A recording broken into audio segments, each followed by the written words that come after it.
2023 wasn't a good year for the Carolina Panthers, but I'm trying to make 2024 a better one for myself.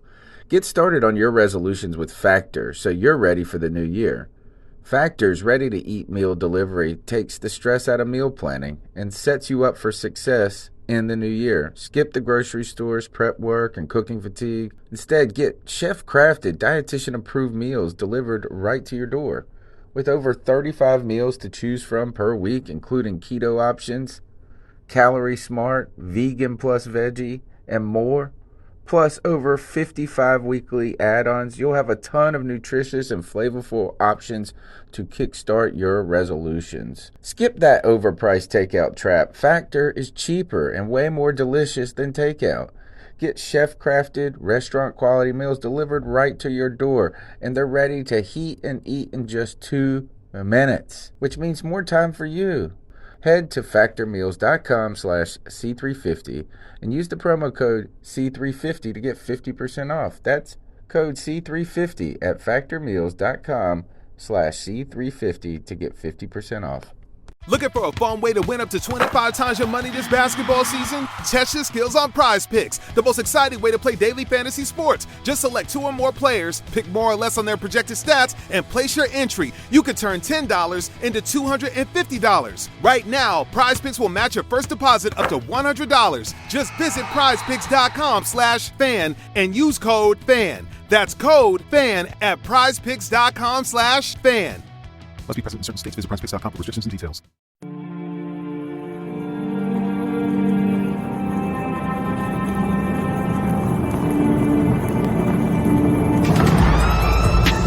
In a world where Carolina Panthers fans have an insatiable thirst for Panthers news and opinions, only one podcast roars ferociously. It's the C3 Panthers Podcast. What is the deal, Panther fans? It's your boy, Tony Dunn, a.k.a. The Professor. It's the C3 Panthers Podcast, brought to you by CarolinaCatChronicles.com, where every Tuesday night we chop up the latest Panthers news and opinions from the fan perspective. Tonight's show, I would say it's going to be a fun one, but I don't see a lot of fun shows, but I see a lot of good times in a way with us. And actually, that's even worse. But tonight's show is going to be one of interest for you. All Barkley, no bite, as the Carolina Panthers have fallen to 4-5 after a smackdown of smackdowns against the from the New England Patriots. And now Sam Darnold, injured shoulder, probably going to IR, at least at the very minimum, missing weeks. And the Panthers have signed Matt Barkley. Who? Oh, I remember Matt Barkley like 10 years ago, Matt Barkley. Oh, I'm here to do all of this and hang out with my buddies, my main pal, my wheelman, my co-host, Cody Lashney. How you doing, my friend?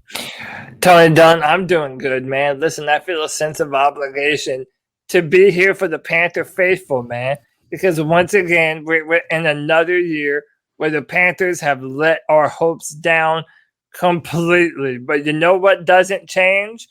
The C3 Podcast is still here for you every Tuesday night at 9 p.m. right on time.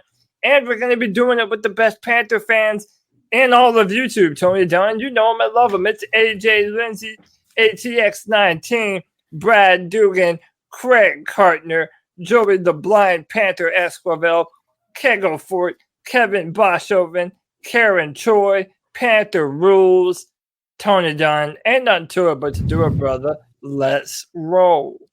Greg, it's like Matt Rhule is the daylight savings time of Carolina Panther life. And as you, it gets dark, it got dark a little earlier than expected under the Matt Rhule era. Yeah, it's very similar to that. It rolls back weekly, not once a year for him. It's kind of crazy, man. Guys, can we say welcome to the new norm with the Carolina Panthers? Like, is this? It seems to be following a pattern here, right? I'm worried. I don't know. That's tough. Hope it's not the new norm. It does feel like it will be normal for the rest of the season. We'll talk about that and what Sam Darnold's injury means, what the veteran quarterback Sam Barkley means, and if it is PJ time. and I will ask Cody Lashney at some point if this changes anything. We got some cool stuff later in the show. I'm saying a lot. Ed Smith, former NFL tight end, host of Bleav in Cardinals podcast, as well as radio host for 1060 AM Phoenix. Friend of the show, has been on a couple of times in the past. Fun guy. Is going to have a fun time telling us about this bloodbath that probably will occur as the Carolina Panthers venture to Arizona against a red-hot Cardinals team that even without Kyler Murray is able to spank a division rival in the San Francisco 49ers and make them feel and look foolish with these trick plays and this and that. And Colt McCoy firing from the hip. Holy cow. We want you to be a part of all of this conversation by calling in at 252-228-5098, smashing the thumbs up button, jumping in the chat room, telling a friend on Twitter, Facebook, or wherever you hang out on the intranets about the show. And just one other thing. Oh, yeah, you can download the podcast on iTunes, TuneIn, Stitcher, Spotify, wherever the heck you get your podcast at. Tomorrow night, David Newton ahead, right? Yes, sir. That is rumored. I mean, I'm going to contact him after tonight's show and double, triple confirm it. The beat check will start at 8:30 tomorrow night. And tomorrow also, Cody Lashney, he's probably not even going to be able to sleep tonight as he's worried about the next episode of Debate My Take. Cody, Darnold injury, Yeah. Scapula. Reports came out, I guess, last week. Darnold left the game 2 weeks ago against the Atlanta Falcons, right? In the win with the concussion, right? Who's that we played 2 weeks ago? Yeah, the Falcons. that's okay. It. We beat the Falcons. All right, and then he left with a concussion. Throughout the week, he did not practice, and everybody seemed to believe it was because of the concussion protocol. Matt Rhule at some point reported that Sam Darnold experienced some shoulder soreness. I don't know if that was leading up to the game, but also after this past game with the New England Patriots, they then said they would be checking out his arm after more reported shoulder soreness. And today comes out that he has, well, it depends on how you say it, broken, fractured scapula. What does this mean? Well, one, I'll tell you this. It means that Matt Rhule has more than one Ron Rivera tendency. Because if he was hurt sometime after the Atlanta game, and then now you're forcing him back into action, what, for your own job security? Is this just like what Ron Rivera did? He was hurt. He had a concussion, dude. He was still hurt from that. Yeah, but we also knew that he had the shoulder injury too. But point being, Matt Rhule marched Sam Darnold onto the field thinking that he was going to be okay. Either that or this injury isn't as bad as a lot of us are thinking that it is. And he just doesn't want to chart Sam Darnold out there again. So it's an embarrassing look all the way around. I mean, listen, right now, I don't think it's too far out there to say that the Panthers have one of the worst quarterback rooms in the NFL right now. Between P.J. Walker, McCoy, or no, not McCoy. Matt Barkley. You know what I was just saying? Matt Barkley. Yeah. Sorry, yeah. Enter generic creative character and backup quarterback name here, right? Then to Sam Darnold not playing well, to P.J. Walker, to this guy, I don't know, man. It's not looking good for our quarterback room right now. It's very, very convenient that this happened, for them. Like we were talking last week about somebody having to be fired, and we were discussing on the show Sunday who it had to be. Like we wanted somebody got fired. They just disguised it as an injury. And I'm not saying he's not hurt. Okay. I'm not saying he's not hurt, but how does it take a doctor? Well, they say they examine the x-rays for 2 days to find a fracture. Would you be mad if you were in the waiting room for 2 days waiting on the results of your x-ray? All right, Greg, here's the deal. Have you ever cooked a pig shoulder before? Yeah. All right, like when you get that like Boston butt, the full pig shoulder, the one that's got the two bones in it, but even the Boston butt I think comes with this bone for a pig is in the Boston butt. And if you cook it right, and you cook it long enough to where you can just pull that sucker out clean, it's the one that is flat and has that kind of ridge up. Here it is on the screen, and it's in the back, right? It's kind of a big bone where your shoulder sits in it. Now, I was reading about this stuff, and they classify scapula fractures based on where they're at on the bone. It's not even really about the severity of them, but the first classification is the location. You see those two knobs that are like just south of the clavicle? Like that's one place that they classify it. Then there is that one knob that looks like it's behind the clavicle at the top right towards the neck. Mm-hmm. Right? That's another area. And then that bottom plate triangle area is another area. And then there's areas on those areas. Right? So when they say a scapula fracture, it could be anywhere on this. And everything I read on the 8 minutes that I read about, if even that, on scapula fractures, is that these are generally suffered in high velocity situations like a football injury. Okay. But every doctor thing is there's a zero treatment for it usually. Like they're like, it's like you don't operate, you just let it heal.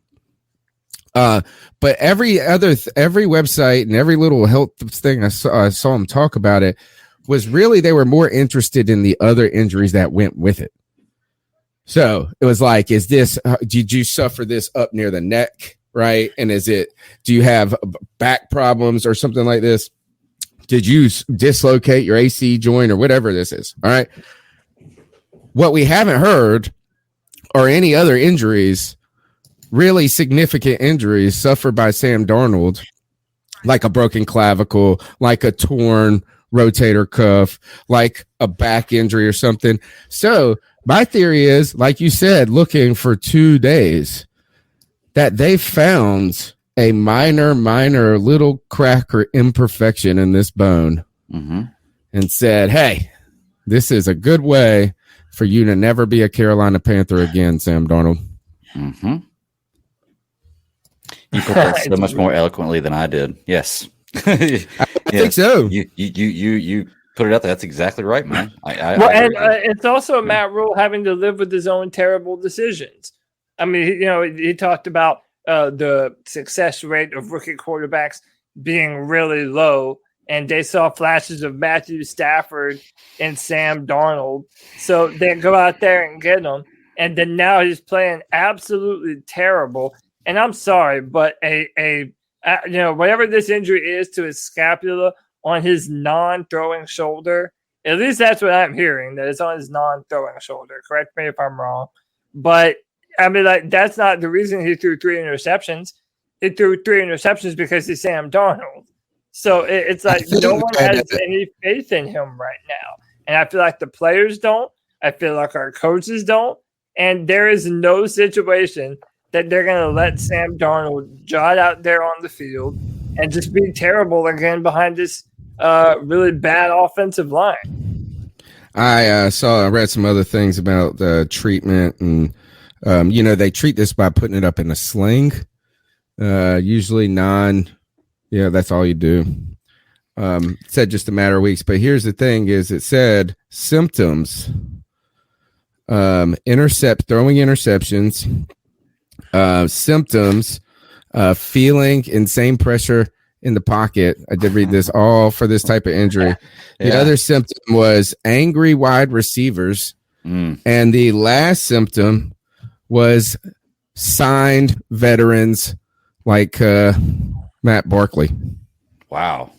That is that's a vicious break right there. Yeah, that's one of the worst breaks. Oh, wait, we are going through all that, basically. Turns out his shoulder's been broken his whole life. Oh, no. You hate to hear it, man. Hey. All right, tell me, what does Matt Barkley mean for this not mean for this team? What does Today, I felt like I heard the Barkley news before I even heard the Sam Darnold official shoulder announcement. So Barkley signs with the Bills, not with the Bills, with the Carolina Panthers. He's formerly been with, I know the Bills and the Titans. Yeah, the Buffalo Bills. And Chicago and Philly. Yeah, he's a journeyman. He's been around. He's been around everywhere. Another USC quarterback, dude. Another bust USC quarterback, man. Yeah, wide receiver. Drafted by the Philadelphia Eagles, and he is 31 now. So that would he was. When would he have been drafted? Where's his draft class? Sorry, go ahead. Same year as 2013. 13. Oh, okay. Yeah. So he was like a 5th-year player because him and I are the same age. So, yeah, these are some of the numbers on Matt Barkley in his career. He's had 363 attempts, 212 completions, a 58.4 completion percentage, 2,699 yards, 11 passing touchdowns, and 22 interceptions. So, listen, he was not brought in to be the starter. Matt Barkley is who he is. He's a backup quarterback. The problem is, so is P.J. Walker. And we have a bunch of fans of this podcast who want to believe in the Walker wonder. And, hey, listen, man, he's going to get his shot now. Everybody's saying that PJ having real potential to be a good quarterback. Well, you're going to find out. We still have the same receiving core. We still have Christian McCaffrey. We got DJ Moore. We got Robbie Anderson. I'd be interested to see if Robbie Anderson, if the receivers still continue to have problems with drops and stuff like that once they have PJ throwing him the football. But, we're going to find out who PJ Walker is. Barkley is a backup. And it's just for safety, man, because they knew this injury about Sam Darnold. So they're just trying to cover their bases. They're panicking. Greg Barkley is a starter, dude. He has had more success in the league than Sam Darnold has. He's the evolved version of Sam. Oh my gosh. Possibly. He actually has more yards than Sam Darnold in his. Oh no, this is his USC yard. Never mind. Dang it. Okay, I was about to say, what's stats he looking at? No. Well, look, he only started 7 games. Okay, and I'm not trying to defend the guy by any means. I'm actually trying to kind of knock him down here. He was started in 7 games. And he threw 14 interceptions in those 7 games, which is really easy math. He averages 2 interceptions a game. So, yeah, we just got an older version of Sam Darnold, looks like. I know. This is fun. This is fun. Like, you got to give Matt. You said he's a backup quarterback, Cody. Definitely. He is. He only started 7 games in his career. What is that? What is a backup quarterback, though, ultimately? He's been in the league for 7 years. Or something like this. He has done so little. Like he's just always just. What is it? They just like having him around. It's like he's just. Is not really a quarterback. If he's just always on a team, it's just like stand over there. Yeah, dude. Backup quarterback is the best job in the world and the worst job in the world because, you're getting paid NFL money. You're still getting paid millions of dollars. But, dude, you can be out in the club on Saturday night and people are like, hey, man, why don't you, in bed getting prepared for the game tomorrow? Dude, I'm not playing tomorrow.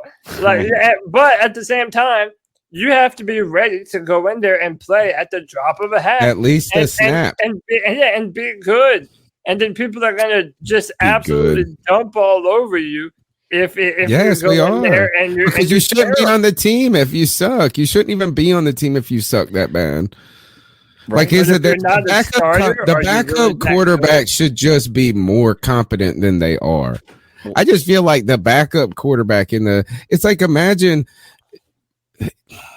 It's just strange that if the backup safety came in and they couldn't run. Or you would throw the ball and they would just be picking daisies out there. You would be pissed as fuck.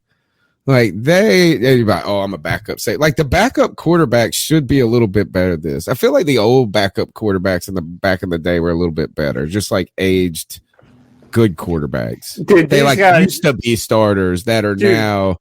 These guys drink a lot of beer. They tell a lot of dirty jokes. They're the life of the party. Matt Barkley does not tell a bunch of dirty they've jokes. Never been the guy that's been the all-star quarterback to lead the team to victory. And if you don't have that kind of talent, you're quickly downgraded, man. Yeah. How about this? Sam Darnold might be a backup quarterback in the NFL. We don't know. He is. If he ever gets signed again, I don't even know if he is that, to be honest. Again. Look, Matt Barkley went a year without being signed by anybody. And I actually read my stats wrong earlier. I was looking at a year. He played he's had 7 starts, 6 of them in 1 year. He's thrown 22 overall interceptions. I see the chat room tearing me up about that. But he threw 14 in that 1 year. He started 6. That's what I was looking at. I apologize. But that makes it even worse. That's an average of 3 interceptions a game. But he's a backup quarterback. Like I said, he didn't even get signed for 2017. Like, what does that say? What kind of guy, like, do you think this guy's making dirty jokes in the locker room? Oh, look at that face. Of course. This looks that like dude it's out of a right movie. there? Yeah, dude, of course that guy's making dirty jokes. Come on. What are you talking about? You're listening to the C3 Panthers podcast, brought to you by CarolinaCatChronicles.com. You can be a part of the show calling in at 252-228-5098. That's 252-228-5098. We got Ed Smith from Bleav in Cardinals podcast and radio host for 1060 AM Phoenix, joining us at 9:30 to help preview the Arizona Cardinals matchup this coming week. And what I would like the callers to do is not only smash the thumbs up button, be a part, subscribe to the show, tell a friend about it. But if you're calling in, my question to you guys is, does this change anything?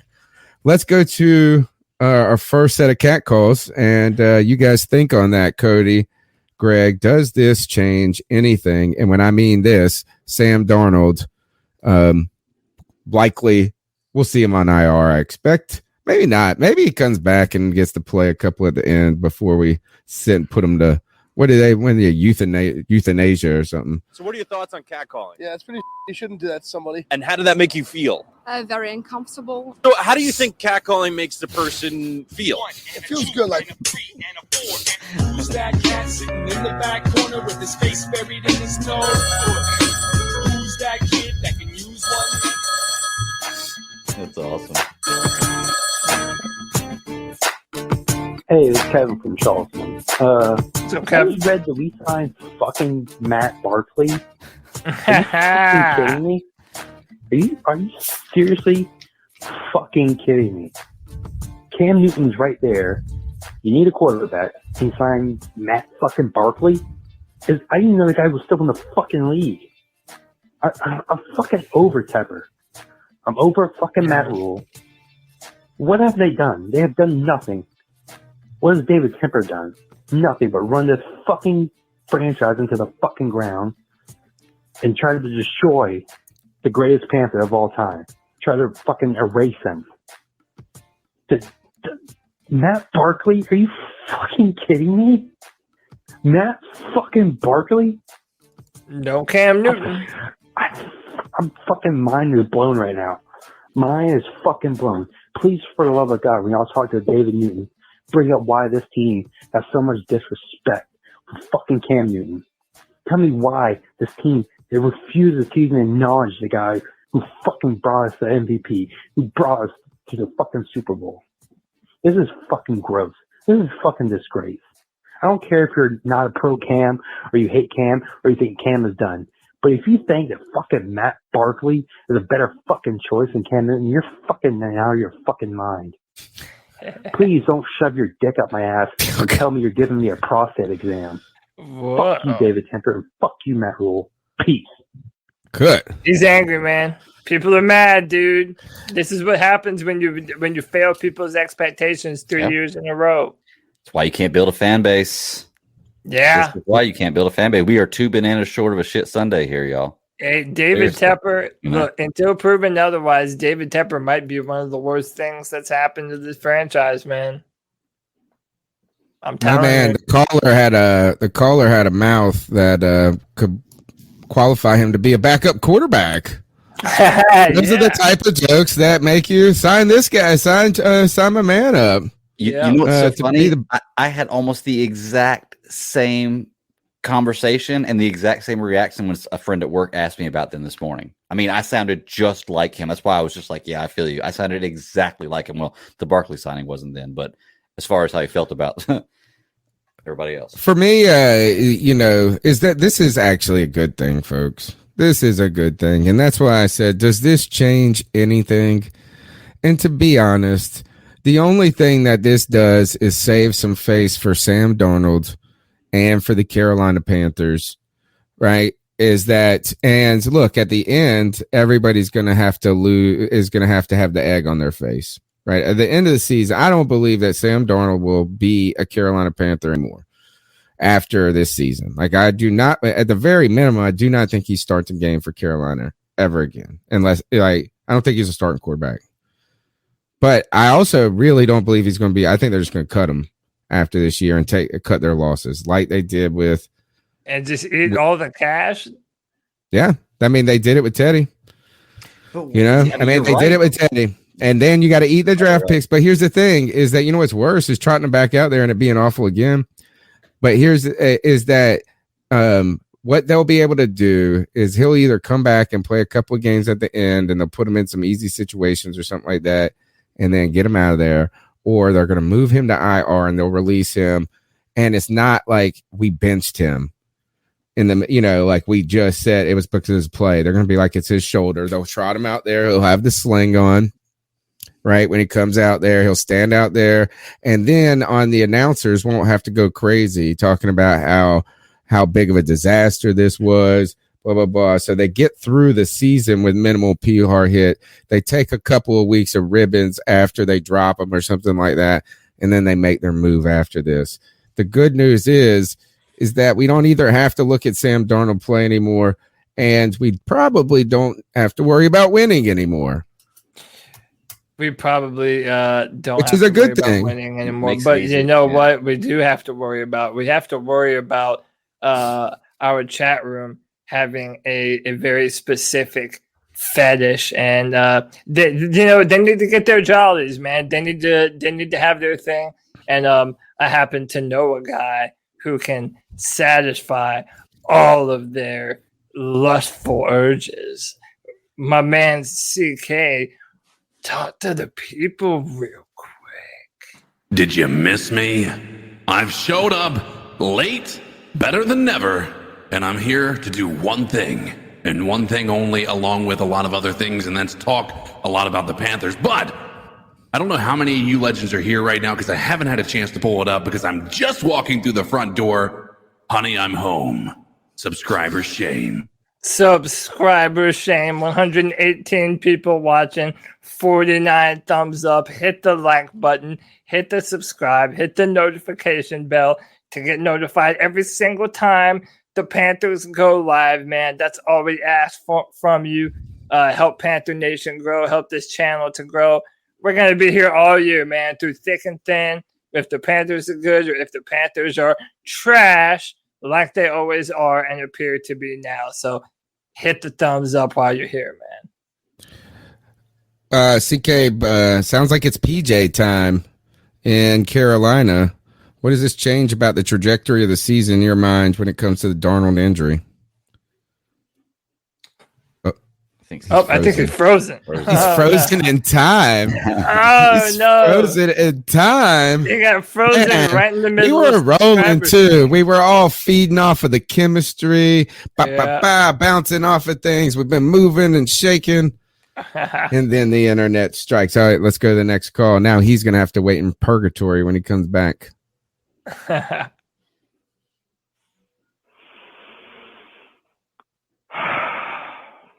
We did not choose. That's the worst part. We didn't even have to choose. We could have had both. You know, we already had Sam Darnold. PJ Walker, you know, I mean, if Sam Darnold doesn't throw 400 yards and 4 touchdowns, then, you know, put him in. Why not? But after the Lions game, ever since I've seen him, he's never inspired too much confidence. Or maybe if he gets a chance, maybe. But I think that's just me trying to make up for the fact that I just watched Justin Fields ball the fuck out on Monday Night Football. Oh, wow. He really deserved to beat the Steelers. Way to bring it back around and just jab it in our. I was upset, but after the Patriots game, but this beat me down. This game, watching, oh my God. We had both. We didn't have to choose. We could have just picked Justin Fields. Why not? Why not? We could have just benched Sam right now and put in Justin Fields. But, you know, we have Sam Darnold. We have P.J. Walker. Still going to get, you know, pumped on game day, I guess. When I go to games, I'll be excited, you know. But, for at least, like, you know, when you see that animatronic Panther jumping around the stadium. So close. You don't get that opportunity that often. I love this. But on I try to bring the positive vibes. So to end it on a positive note, in the past couple weeks, we have not called any dumb fucking timeouts in the first quarter or the third quarter. Now we just don't take timeouts at all. Tough day. I like this call. I do too. That's great. That call is a good call because I was starting to worry in the beginning of the call if I had not played a part one yet. Yeah. And he circled back around to you can have both, right? And he started that we could have had both. He started the call, he circled around and then jabbed his shank in the back of us with the Justin Fields shank, dude. And you watched Monday Night Football last night, and you could not help but say, this is where we could have been. Yeah, I mean, listen, I said this on Twitter. We make fun of the Bears for drafting Mitchell Trubisky over Patrick Mahomes and, you know, Deshaun Watson before all his crazy shit happened. It's like, yeah, the Panthers are open season. You needed a young franchise quarterback. And not only that, but you have a quarterback that had ties to Cam Newton. I mean, he went up through Cam's 7-on-7 quarterback camps. You know, he's from Georgia like Cam was. But also, listen, you know, I do a top 100 players every single year when I evaluate, you know, players coming to the draft. And Justin Fields was my number 2 ranked player in the entire draft, regardless of position. And he fell right to us. And we decided, nah, we're going to gamble with Sam Darnold and, you know, just pass on a franchise quarterback, pass on a franchise left tackle, even though we've been in dire need of one forever, and just hope that we can rejuvenate Sam Darnold's career. Well, the problem with that is if you're going to have Sam Darnold be a better quarterback than he was in New York, then it is incumbent upon your franchise to build him a better offensive line. And this offensive line, I read somewhere today that for the past 6 seasons in a row, Panthers quarterbacks have had some major injury that have caused them to miss playing time these past few years, man. It's the same thing over and over. The definition of insanity is doing the same things over and over and hoping for different results. It's like we're banking on these backup quarterbacks to try and save us behind a dirt poor offensive line, and it goes awry. And it's going to continue to go awry until we fix that O-line and until we get a much better quarterback under center. The number is 252-228-5098. That's 252-228-5098. Ed Smith will be joining us in just a few moments to help us preview this Arizona Cardinals game and what many of us foresee as a bloodbath on the way on the horizon, particularly if Kyler Murray is back. CK may be back. Yep. He's at least here in voice. I'm here. How does what does this news change for you? No more Sam Darnold. Does it change anything about this season, CK? And is it official he's done for the rest of the year? No, it's not. Just making the assumption based on. Like, again, forgive me. I know you guys have probably talked about it, but I know Greg kind of alluded to this in our DMs about, you know, it just seems like it's more of a safe face for Sam instead of him being physically, you know, benched and whatnot. We'll see. I think it changes a lot. It changes the outcome. Number one, the fact that we're going the route that we're going instead of, again, there is literally one man out there that is a starting caliber quarterback in this league, regardless of what is whether he is starting to kind of degrade or not. There is one person out there, and I know everybody's beating the drum, and it's probably been heard, and everybody's ready to move past it. There is one person, and his name is Cam Newton, but he won't come back to Carolina, I don't feel like. So that's the problem. I wish if David Tepper had the stones to call him up and say, you know what, my apologies. We jumped the gun. Or if Matt Rhule, I think it has to be Matt Rhule. I don't think David Tepper can be the one to be blamed because he only, again, his scenario is he came into a situation where Cam was hurt and never really got to see him play a very good down or a very good stretch of games.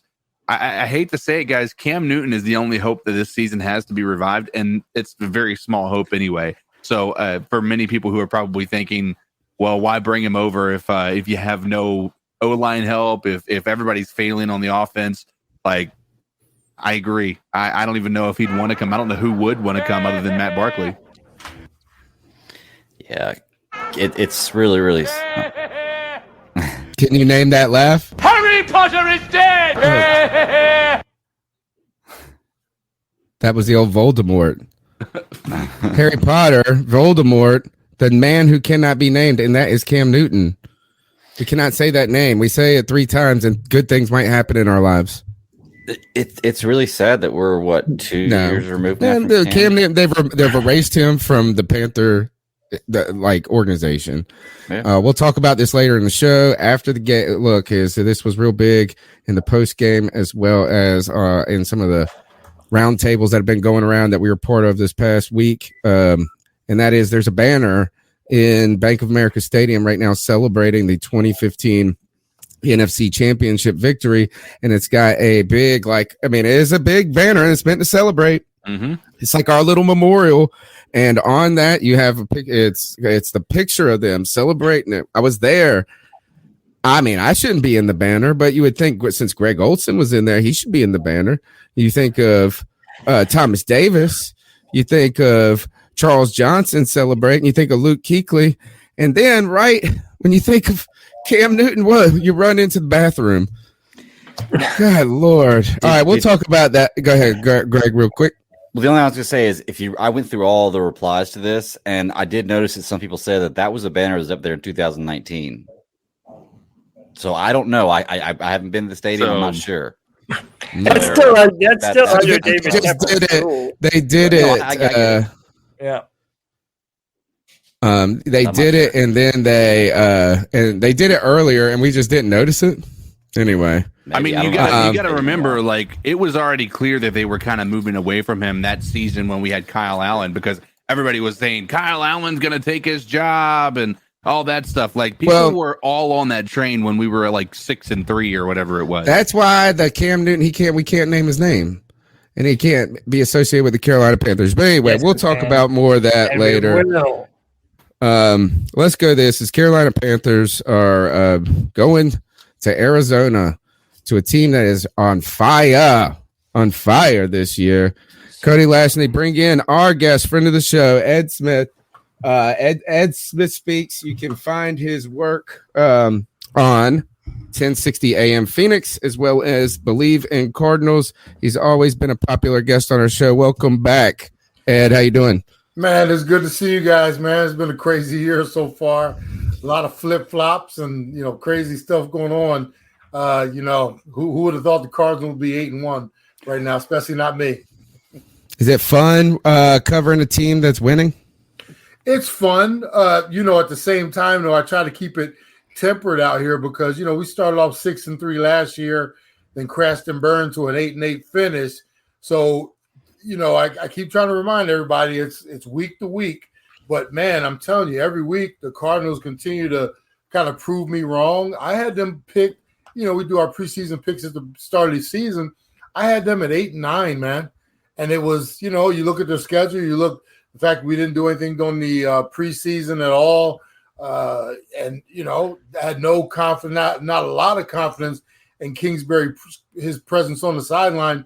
Like I said, I've been proven wrong at every step of the journey so far, especially with how they've gone on the road, how they won obviously with a backup quarterback last week. It's just, it's when and I know the situation you guys are in.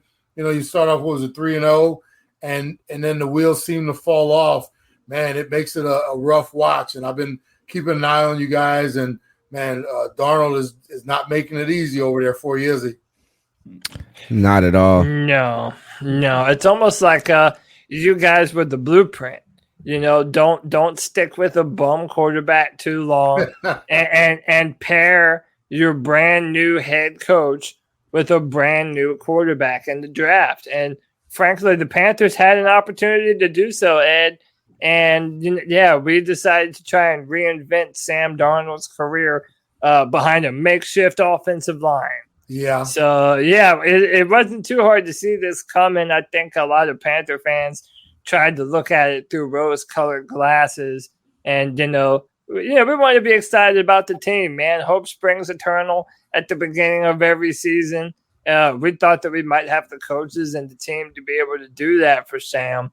But, just not at all. It came crashing back down to earth. The Cardinals were one play away from being perfect so far this season. And then former Carolina Panther, just for a moment, Rasul Douglas, secured a touchdown where I think you guys, even if he wouldn't have caught that, you would have maybe had some more chances to still tie or win that game, or maybe win that game or tie. Obviously it was going to be a win, but you were right there. So what's different? Last year, the Arizona Cardinals, when we talked to you, came to our house, and that was one of the losses, I believe, that started that backslide for the car. Yeah. Is what's different about this year's team from last year's team? Well, I'll be honest with you. I think the biggest difference, and one of the things that Steve Keim did, he went out and pretty much just pushed all the chips to the middle of the table, making some acquisitions for us with A.J. Green. You go out and get a J.J. Watt. But I warned everybody at the beginning of the season, J.J. Watt is what he is. And, he's a future Hall of Famer who in the last bunch of years has not been able to stay healthy. And once again, we're dealing with that injury bug. He might be down for the season with that shoulder. But Keim did go out. He spent some money. We get a tight end in here, Ertz, something that nobody saw coming after one of our tight ends goes down. So he's been willing to pretty much just say, hey, we're all in. We're going for it. The biggest difference for me, fellas, has been what Kingsbury's been able to do as far as having this team prepared week to week and then winning games in all the different types of ways that you can win them instead of losing them. I know you guys can understand this part. You go on the road, you don't play well against a Jacksonville, but you still pull that victory out. In past seasons, that would have been a game we figured out how to lose. Then you go on the road to Cleveland, and they should have had the game plan to beat us. Pound and ground on the with their game plan. We go over there, and before you know it, we've punched them in the mouth, and Baker's on the run. Their running game is scrambled. We take control of that game. We pull that victory off. Then we managed a couple other. Here's the thing: you always have to be lucky as well. Minnesota comes in here and they go wide right on us, so we get a victory there. But then we go on the road, and this is after a loss to Green Bay. We go on the road, and who would have blamed the Cardinals? You go over there, you're all week long talking about Kyler's a game time decision, knowing all along, I think they knew he wasn't going to play. But, it's a little gamesmanship. You get our backup quarterback over there, Colt McCoy, and we go over there and literally just punch San Francisco in the mouth. And that shows me that, one, the team is prepared. There's no excuses, and everybody is stepping up. And I love the way the defense is playing. Vance has this defense so unpredictable, where in past seasons it was you got to a certain down distance. Well, this is what Vance is going to do, And this year, man, I'm telling you, he has been able to disguise a bunch of things. He's got some different weapons in the tool bag now with your Zaven Collins and Isaiah Simmons. I know you guys are interested in how Isaiah's doing over here. Yeah. I got some questions about Isaiah for you later. But I'm telling you, man, it's just, and we all know we're 8-1, 9 games into the season. We got still 8 to go. The wheels can still fall off this bus, but I do like where we're sitting right now and just the overall attitude and approach to each week that this team is giving us so far. Man, I'm telling you, you don't know it's a magical season until you get to the end of it. But I tell you right now, it has been a pretty good one so far, especially in comparison to what we've seen around the league with certain teams that had those high hopes. And you talk about a magical season. And once upon a time, the Carolina Panthers had a magical season. And we had a quarterback who wore the number 1. And he was square in the middle of an MVP race. Now it seems like many, many moons ago for us, Ed. But for you, that's your current reality, man. And I want to switch this discussion and veer it towards Kyler Murray. I've been such a fan of him for a long time. I was calling him for him to be an MVP candidate last season. I was a year or two premature, but it's looking like he is finally living up to all that potential of a number 1 draft pick. What has been the difference this year for Kyler, and what do you attribute it to? Is it coaching, just overall better playmakers?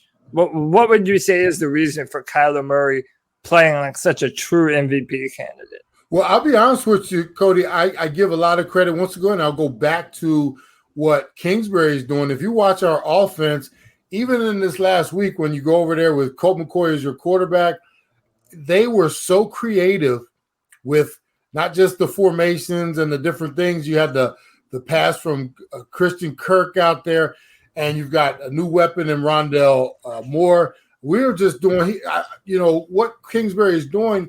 He's gotten away from the stagnant, here we go, one play at a time type thing. He's got teams or defenses actually scrambling right now on the run, trying to figure out what the hell is Arizona going to do next. And that's what I've actually seen is the biggest difference. It's not, Kyler's still being so dynamic, and what his ability does for you, it gives you an opportunity when everything breaks down. Man, this dude we've seen him scramble, and it's like, oh, he's going to take off. Then all of a sudden he gets parallel to the line and starts scraping, and then heaves one up the D-hop down the sideline. And that's been the biggest thing. He's been so creative, not only with his play calling on the, meaning Kyler Murray on the field, but Kingsbury's giving him that extra, I guess, kind of element to the entire offense. You can't just sit back and wait for us to do one thing or the other. And then the other thing I like, man, we went out and I was worried about it at the beginning of the year, but our running game with James Conner has become something that now it's not an afterthought. Now it's something, and you guys experienced this obviously with McCaffrey. The problem with McCaffrey, you can't keep him healthy. But with Conner, we're bringing an element of, man, if you have to respect that, and you have to respect Kyler Murray coming out the chute every now and then, and you got to cover D-Hop for more than a couple seconds, and then you got A.J. Green contributing and Kirk. And, man, I'm telling you, we just become an offense that you just can't sit around and figure out and eventually think you're going to get it. At every corner, it's like Kingsbury he has something else planned. And like I said, when you have these dynamic kind of weapons, it becomes something, man, it's really hard to stop. It's almost like something you haven't seen before. And I know they kept talking about this is what Kingsbury was going to bring. I've been waiting to see it for a long time. I think I'm finally starting to see what they were talking about. I was listening to an interview with was it Edmonds, the guy that just got hurt, Chase Edmonds. And this was in maybe the first couple of weeks of the season. I think he played a larger role and now is hurt. And then Conner has taken over a lot of, or at least gotten a lot of touchdowns on top of that. But he was this Chase Edmonds kid was so well spoken, so eloquent, and so smart, and just like sounding like a great team player that was ready to contribute a lot on this team.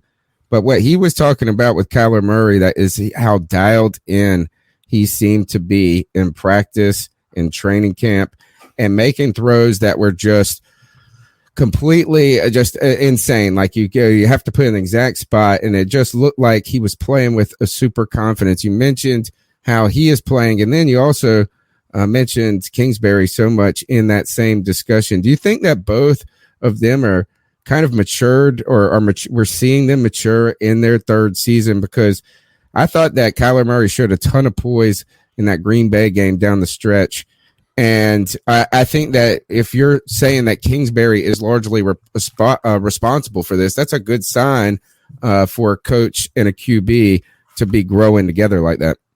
Absolutely. And that's a great assessment. And I kind of, you talk about like for a quarterback on the field, they will all tell you, and especially when they're rookies and they're young, you see some of the young quarterbacks around the league right now, it seems like everything's moving in fast motion for them. It's spinning. And the problem with some of them, it never stops spinning for them. And the game always seems like it's too fast. And what I'm seeing with Kyler is things are slowing down for him on the field, and he's able to dissect things and see them before they happen, and also kind of see what you're trying to do to him before you do it. And, the great quarterbacks, you talk about some of the veterans, your Rodgers, your Brady's, even Russell Wilson. These guys, there's nothing you can throw at them at this point in their careers because they've seen it all, done it all. You can try to disguise it, put lipstick on it, whatever you're going to do. It all looks like the same pig to them when it's finally said and done. Kyler's in that beginning stage of he's recognizing things as he's going to the line of scrimmage, which gives him an opportunity to dissect and decipher. And then once the play starts, he's seeing it in real time now. Whereas you look at some, like I said, some of these young quarterbacks, you can tell they're still a step behind. Instead of coming and throwing a ball on timing, they're waiting on that receiver to come open. They're staying in the pocket just a split second too long, and they're getting sacked. Where if they would let that ball go on faith, knowing they were seeing what they were seeing, they would have been a completion rather than a 7-8 yard sack. So the thing for Murray is just that. And I will say this as well. The same goes for Kingsbury. Kingsbury is actually seeing the game on the fly now, right? Ahead of what, we always joke out here the last couple of years, it was like something was happening and Kingsbury was trying to make the decision after it happened. And you can see the papers over there almost shaking. And it's like, because that clock, the second the ball is placed, all of a sudden that 40-second clock, you look up and it's like 13, 12, 11. Yeah. It's too late to be making the decisions by then. You have to be ahead of the game.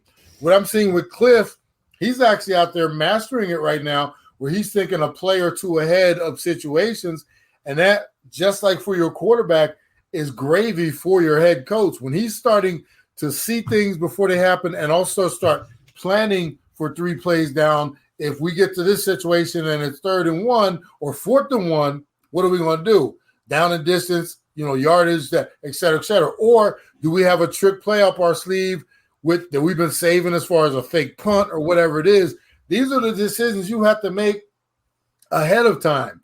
And it's almost like being able to read the future, but you're looking at 2 or 3 different futures. And I'm seeing that with Cliff Kingsbury. And I'm also seeing Kyler, like I said, being able to almost like the Matrix, read this stuff as it's being coded, right down the screen. It sounds like they're both on schedule, right, in their development. All right, Greg, I know you got a question. Go ahead and fire away. Ed, I do. What's going on, man? Hey, Greg, good to see you, man. Yeah, man, good seeing you. You've given Kingsbury a lot of praise. He's in his 3rd year, 5-10, 8-8, now 8-1. We're a little bit different on our head coach, and I've been trying as much as I can since we've had him to get that feeling like you have a Kingsbury now. You said something a moment ago that kind of struck me, and you were like, you're finally starting to see what people were talking about. I think there's a lot of differences between the Panthers and the Cardinals, obviously, with what the organization has done and where they put the positions they put themselves in. But Rhule's in a similar situation right now. I don't think we'll finish 8-8.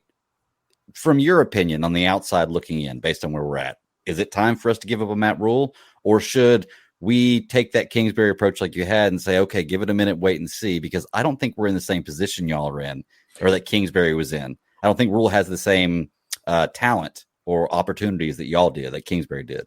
Exactly. The decisions, Great announcement. The thing is, you have to look at not just where you're at, but where you've been and where you think you're going. And in this situation, Rhule is kind of playing with an unfair deck to a certain degree. You go out and you get a Sam Darnold.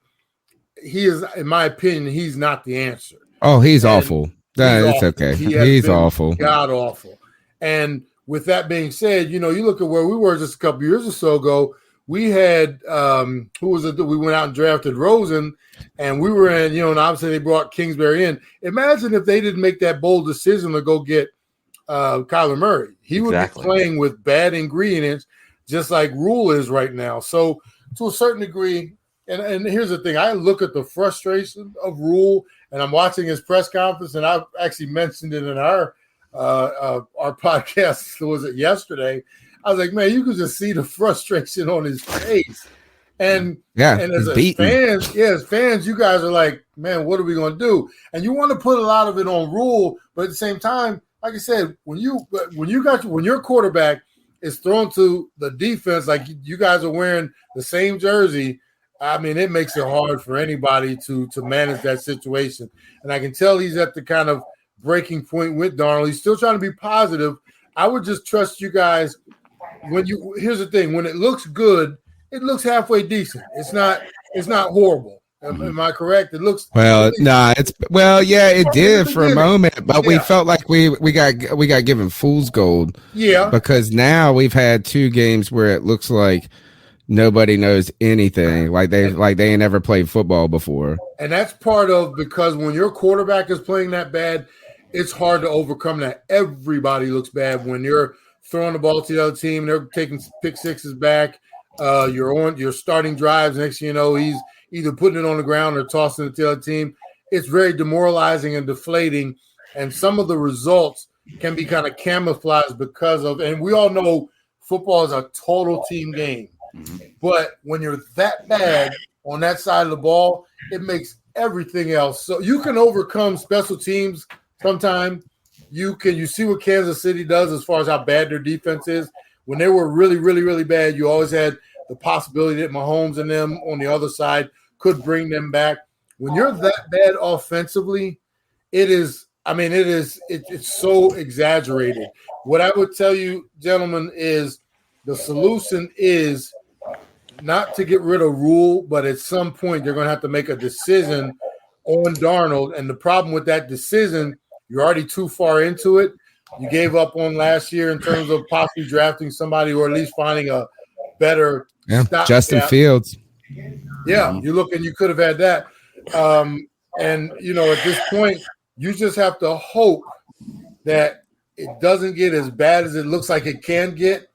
We get through the season and they figure it out, whether it's free agency wise, which was not a whole lot of quarterbacks to go grab in free agency. But if you have to go draft a dude, maybe there's one out there that could become your Justin Fields or your, dude down in. It's a big ask in a thin class. Yeah. Well, it's like we put all of our success off for 1 or 2 more seasons. If we're gonna draft a quarterback, one, you're hoping that there's a good enough quarterback there. Right now, Matt Corral and Malik Willis are the 2 big names in college right now coming out. Then you have to hope that you're picking high enough to get one of those guys. The other thing is, and I've been telling this to all of our Panther fans who will listen, it's either you draft a quarterback or you're going to spend so much capital trading for one of the big names, one of the big 3 names that are rumored to be on the market next season. Either Deshaun Watson and all his mess, Aaron Rodgers, if he still wants out of Green Bay, and Russell Wilson, if for whatever reason he wanted out of Seattle. And in either of those scenarios, you're giving up more than 1 first-round pick. You're giving up players, and the Panthers only have 1 pick in the top 100 this next draft. So, and that's on top of we still need so much offensive line help. This offensive line is just porous, and it has been for a long time. So it's like we have so many needs, so many mouths to fill, but just not enough time and not enough resources to actually make it happen. How about this, Ed? No one is under the illusion that the Panthers are going to beat the Cardinals this Sunday. We're just hoping that y'all don't go off too hard on us, man.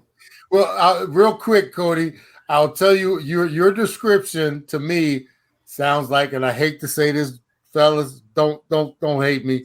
Sounds like the true rebuild, bro. It sounds But that's why we've been so upset. We're so upset because we feel like we put it off an additional year. So now we're in Matt Rhule's second year, where it could end so badly that we're strangely concerned, or not even concerned. We didn't think he could get fired before year 3. Like, we didn't think that could be a case, but it's come. We took 1 step forward and 3 steps back, as Cody said on their post-game show. And that's the problem. Now we got to figure out, if we go and get another quarterback, we prolong it another year. And then we might find out that it was the quarterback and the coach and this. So we do have one question about, or I have a question, is that Matt Rhule is the college coach that came to town, right? Like Cliff Kingsbury was. Very little experience for Matt Rhule and his staff in the NFL, right? Is that he's had a little bit of experience. Joe Brady sat in the same room as Sean Payton for a year. But overall, this team, even like from the assistant coaches down, have not had a ton of NFL experience. What type, and we've wondered, was it kind of risky for Matt Rhule to bring in a play caller who didn't have any experience in the NFL at all? Was it kind of risky? Like, everybody is new. It's not just him. Everybody's new. What type of coaches did Cliff Kingsbury surround himself with, and how are they grown alongside of him? I think he did a pretty good job, especially knowing that he was light in the industry, meaning he came from the college background. Very little experience. You bring Vance over here as your defensive coordinator. He's got some other veteran guys around him. And that was a sign that he kind of realized and knew, I don't need a bunch of my buddies around me. I need dudes that know what they're doing, probably in some instances just as much, if not more than I do. And then I'll grow into the position. The one thing I will say is it took, a lot of head coaches, especially, very sensitive, and they always want to try to be the smartest dude in the room. And it's hard to admit or to put a staff together that maybe you don't have the most experience, or maybe they're dudes, you think I remember Vance was a head coach for even just for a hot minute, had a cup of coffee as a head coach, but he was a head coach. So there were other, there were instances where that might have been threatening to some coming into the position. I will, the thing with Rhule is I think I don't look at him and see someone who's over his skis right now. I think, we talked earlier about the game moving too fast sometime for some. It doesn't look like it's moving too fast for him. What I think for the most part is that he's working with inferior ingredients. Mm-hmm. And it's one of those things where superior coaches who've been there, like, think about this. Belichick is making flank steak right now, not necessarily tastes like filet mignon, but some type of T-bone or something like that. You think about what he lost in Brady. You go out and get Mac Jones. We all thought Mac Jones, serviceable, but here they are. They're making it work according to their plan, and that's all about a coach being comfortable, having the experience to figure out game plans according to what he has on his roster. The thing with Rhule, I think Rhule, and what tricks you sometimes, you get off to that good start, and it's like, hey, man, this is working, and, and then other teams start making the adjustments, minus your McCaffreys and different things. You still have that same game plan, and now you're starting to realize, well, with our inferior quarterback, our inferior running game, our inferior defense at this point, our game plans, we need to figure something out. This is a case where I would expect Rhule, and sometimes it's hard for coaches to come out of their shell, but in these instances, sometimes you see how bad Darnold is playing, right? Maybe we might have to get a little more creative and a little more exotic with the things that we're doing. Darnold is not. But he's going to be done. Yeah, I mean, it's going to be PJ Walker time because of this mysterious shoulder injury.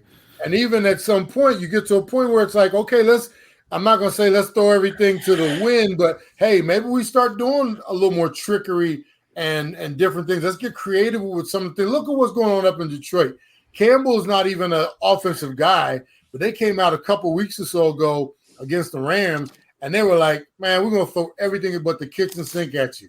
it might be that time period now with Carolina. You're not going to line up. It's almost like getting ready to square off against a dude that you know is going to whoop your tail, right? Hey, I got to be a little creative, man. If I got to go with the sweep of the legs and different things, that might be the only way to keep from getting my behind whooped, you know? And that's what I'm looking for with Rhule and the organization. You're looking at Darnold, and you now know we might not be able to go toe-to-toe with anybody moving forward, but I tell you what, we can trick them and we can try to, you know, pull the 3-card money on them and do whatever we have to do to at least make this thing close. So now I'm looking for the creativity and the willingness to say, hey, we're going to do whatever we got to do to try to secure a victory because, just like I said, standing toe-to-toe in the middle of the ring, we've seen what that's gotten you guys over the last few weeks. And if you continue on that pace, man, you're going to be looking at a lot of L's to finish out this season. I love that comparison to MMA, too. There's so many different ways to win. And you have to know the game plan, man. Styles make fights, and if you're going out there fighting a savage Muay Thai knockout artist, yeah, you might want to shoot for some takedowns and wrap up. But listen, we kind of alluded to it earlier, man. I would be remiss if I didn't ask you about it. I'm a huge Clemson Tiger fan, and listen, you know the Carolina Panthers. Right before that draft, Luke Kuechly had retired. So I'm pounding the table, man. We just lost a superstar linebacker. We need to draft Isaiah Simmons. We need this guy to be our linebacker of the future. And we let him right by us, and he goes one pick later right to you guys. And I know a lot of people were even kind of critical of Isaiah Simmons in his rookie year, talking about some misses and some misassignments and just not being at the right place at the right time. From what I've heard, he has made a tremendous jump in his second year. Tell me a little bit about what they're doing better with Isaiah Simmons and how they're using him in your defense and just overall what has led to his ability to thrive now with Arizona. The one thing that everybody kind of poo-pooed last year, Cody, was the fact that there was no offseason. There were no OTAs. You know, these guys, rookies especially, coming into a league with no preseason games, and here we go. We're just going to throw you out there and go get it. And for anybody, and I think I might even said this to you guys on the show last year, imagine getting on a treadmill going at the speed of 12 with an incline of 12 in addition. You're just not going to be able to catch up to it. And what I saw last year from Isaiah was, man, he was in over his head as far as trying to learn a playbook, learn the speed of the game, the physicality of the game, what it takes to study in this league. I imagine, you know, and I did it myself. I didn't have a buffer of even college. I remember getting into the NFL and looking at the playbook and the different assignments and the different versions of what one play could be and the different calls and this and that and the other thing. Man, you know, it can make you second guess yourself, you know, in the worst of ways. And the problem with being a young linebacker on the field, if you're out there thinking even for one split second, that's when a dude is giving you a double move or an in and out, and there's a linebacker, all of a sudden he's beating you across your face, going up the middle of the field, and that can look so bad. For Isaiah, he is simply caught up to the game in terms of, and I'm not saying he's mastered it yet, but he had a season of taking his bumps and bruises. He's had a season of looking through that playbook. He's had a season of them putting him in different situations and basically better prepared. And then, like I said, you put it all together, and Vance has been very creative with how he's using him. Isaiah, you can say he's a linebacker, but you can always say sometimes he's a safety. I've seen him with his hand on the ground before. And this dude, I'll tell you this much, fellas, you missed out because he's playing downhill. And that's the one thing I didn't see last year that was like killing me. I was like, man, stick your nose in there. But he was so confused. And I'm thinking, you know, you can only understand how rough it was for him. Man, he is putting his hat in places that he wasn't last year. And that's exactly what Vance and this offense need. And then, you know, we go out and get other pieces. But, man, I'm telling you, he is literally – you can tell he's more confident. He knows where he's supposed to be. And his ability is now even being able to make up for those mistakes because nothing's perfect out there. Maybe he's in the wrong spot for a split second and realize it. I've seen him covering tight ends. I've seen him covering backs out of the backfield. I've seen him filling holes in the A gap, B gap. I've seen him get around the edges to get at a quarterback. These are all the different things that, because everything is getting a little more, he's catching up to everything, and now he's letting his ability react instead of being caught out, like I said, trying to kind of counteract. So, I mean, that's the biggest thing that I've seen with Isaiah, and it has to hurt when you guys saw him right there. Right in the palm of your hand. It was like we've all been there before. You were still in high hurts. school, right? You were in high school, and you're going to ask that girl to the dance, right? And you were just mustering up enough courage. I'm going to ask her at 6th period in lunch. And you found out by the time you got to 6th period, your best friend in the 5th period. He already asked her. And you're like, damn, if you'd have just got off the seat and went and got it, but it was too late. I know, man. And I've always said about Isaiah, I mean, I've watched him his entire time at Clemson. He was always growing into his own body and his own physical ability. It's like his mind, sometimes needed a little bit of time to catch up with what he's capable of doing. Yeah. And, man, now it's like that versatility that you just mentioned, the ability to be that true max linebacker, but then in the same set of downs, hey, they can put him on a tight end. Or, hey, they might have him hang back at free safety and let that 4.3 speed just close in on the football. Man, I'm telling you, that kind of talent, you don't come around that very often, man. And the thing about him, he is a piece. He's a great piece of the puzzle, meaning you put him in the right situation, you continue to surround him with other things, which we've done, which you guys could have very well done. But, he's not the entire answer to the puzzle, but I'm telling you, man, he works so good at what they're asking him to do, and his ability is like a perfect match within this defense so far. Yeah. Okay. Yeah, so a couple of things. First and foremost, I know the thought is that we'd feel a little bit upset that Isaiah Simmons, I'd be more upset if we didn't get a Jeremy Chin in his place that is basically Isaiah Simmons 2.0. In a couple of different factors, like he's a very, very fast. He plays very physical. He is safety. What'd you say? We could have had both of them, man. We could have had no. We could have drafted Isaiah and then drafted Jeremy. But we've got a defensive tackle in Derek Brown that has been eating blocks, who has been getting tackles for losses. I'm not upset with who we decided to go with, but I did feel like we needed to address one thing, and that is, right now, your defense took a step forward this year. Even with and forgive me if you guys talked about it, with the departing Hassan Reddick, right? And so before right now, you guys are, I think if I'm not mistaken, you guys are somewhere in the ballpark of third. This is what it says here: ranked third in points allowed and fourth in yards per game. So you guys are doing very good as a defense because you have a lot of different moving parts. And like you said, it's a puzzle piece that you guys have put together. Hassan Reddick, I mean, do you feel like you guys made a mistake letting him go? I mean, he is leading the NFC in total sacks. I mean, what is your thoughts on how he's been, performing, having left the Cardinals? Because he did a great job last year. Yeah, that's a great question. The thing is, you have to look at the results of what you have. What we, like I said, minus Reddick. You sometimes you think, well, we would be even better if he was here. No, sometimes it's a matter of fit. Obviously, we know the NFL is all about contract and money, and who wants that next paycheck. I applaud the organization for having, I guess, the guts to a certain degree to say, son, love your service. We're gonna go and we're going a different way. And I'll give you another name. Even Jordan Hicks at one point when we brought Isaiah Simmons in here. Jordan Hicks was kind of like almost a forgotten man. They were basically said, you can't even compete for the job for the most part because we're pretty much giving it to, I think it was, Zaven Collins with his last draft. But what I've seen from this Cardinals defense in particular, because we're talking about that side of the ball, is, I talked about the puzzle pieces earlier. They have figured out a way to use every ingredient that we have. I look down our stat sheet every week at the end of the game. We got 7, 8, 9, 10 guys with just one tackle apiece, one fourth, whatever it is.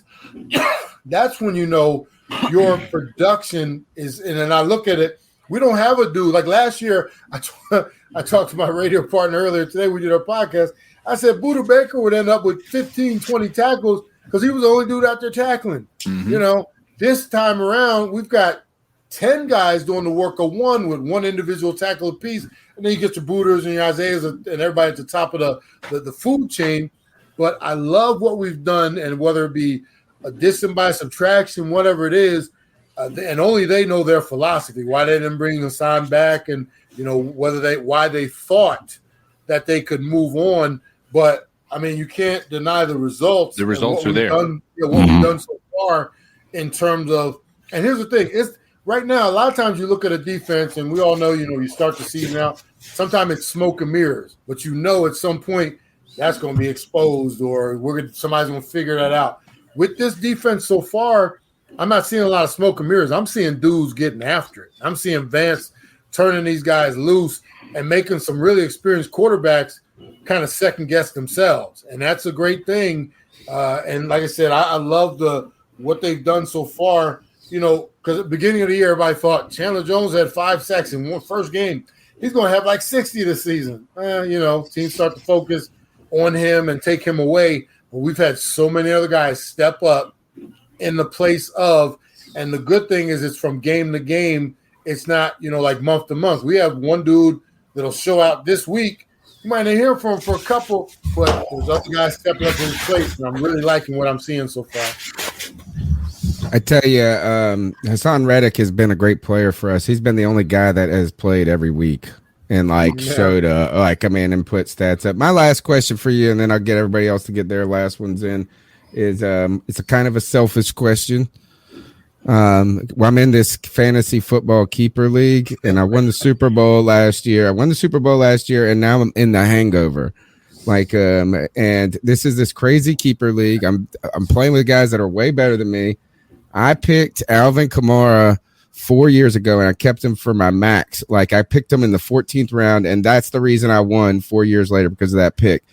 So I'm in rebuild mode, and one of the guys that I picked deep in this draft with the future in mind is a guy that I watched his YouTube highlights, and he was awesome. So I was like, this is going to work. Rondell Moore, tell me about this kid, and what do you think his future could be in Arizona? Because I'm counting on him to give me some points, not this year, but next year and beyond. And that is a great keeper, I think. Rondell, he is. I watched him during the offseason or during the preseason games, and what they did with Rondell, unlike anybody else on our roster, you know, our starters, D-Hop never took a snap, Kyler didn't take a snap, A.J. Green didn't take a snap. In the reverse, Rondell was out there getting it in, man, and they were feeding him. And I thought his role, from watching what I saw during the preseason, I was like, man, they're going to take this dude and use him like you can't imagine, every which way but loose. What's happened is the offense, obviously, they got the starters back in there. They're using him moderately, but I do think they have future plans for him because of the dynamics of his ability. And this dude, I'll tell you right now, he's got some dog in him. You know, you see some guys who are kind of undersized in the league, and you can tell they know they're undersized. Rondell, he's undersized, but he thinks he's a pit bull, man. And that's definitely what you want in one of your dudes that's not necessarily the biggest dude, but he's not afraid to go pick a fight with the biggest dog out there on the grass. And I like that about him. And what I also like is he's almost like a secret weapon right now, meaning I think Kyler or Cliff Kingsbury still trying to figure out, you know, whether it be some of those motion screens or the handoffs and things like that. He's still trying to figure out, how do I unleash this dude on everybody? And at some point, I guarantee you, he's got some things sitting and waiting. Yeah, special teams monster. So he's staying active. So it's not like he's just over there sitting. So, and then you're right, deep in the season, I could see him stepping in and making some big plays. Well, you know, the thing, obviously, Hopkins is always a hamstring away from missing a couple games. We have Christian Kirk. You know, A.J. Green, he could retire in the middle of a route. Or he could get hurt, you know, taking his socks off or something like that. You just never know. So Rondell he's in prime position. I think he is not necessarily the present right now, but he is the future. I agree. I like it. All right. Any last question, guys, for Ed? Because we've taken up a ton of his time so far. Get them in while the mic is hot. Greg, anybody? Your time. Cody, you're muted, by the way. All right. Yep, there he is. There he is. I'm good. I appreciate it. It's just great talking All to right, you. yeah, no, I was We're trying to get passing here. I was going to ask you what you think of this game. Do you think the Cardinals are going to put up 40 on the Panthers, or just what's your overall prediction for this game? A lot of that will have to do whether Kyler plays. Obviously, we saw what Colt can do as far as mastering not mastering, but being the prime backup quarterback. He can get you definitely a victory. I think he can obviously do that against Carolina. My thing with this game, regardless of whether Kyler plays or not, I think we're going to not necessarily rely on, but we can always hold faith that Sam might, if Sam is still the starter. And I said yesterday, man, I'm hoping he's a starter. We want Sam. Because Sam, we saw last week, he'll give you one or two, not necessarily pick six, but he'll drop one in the deep end of your zone, and that makes for an easy score too. I do think McCaffrey's back in, but he's going to be on a pitch count still. Look at what our defense did going on the road to San Fran, and with what we might be able to do against your offense.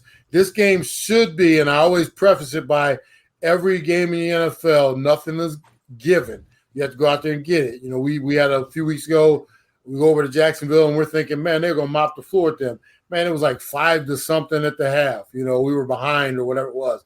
So as long as we take this game serious and realize that, we're building something special here and you can't give any away, we should have total control. Somebody put on your screen, Cardinals 99 I won't go that far, but I'm thinking, like I said, with Sam being as generous as he is, this is one of those 34 to 16 games, something like that. 16, and we should, maybe a late score for you guys. I'm just trying to make it as generous as possible. He's a nice guy. You don't have to be so nice. This is a game that the Cardinals would be very disappointed if they lost.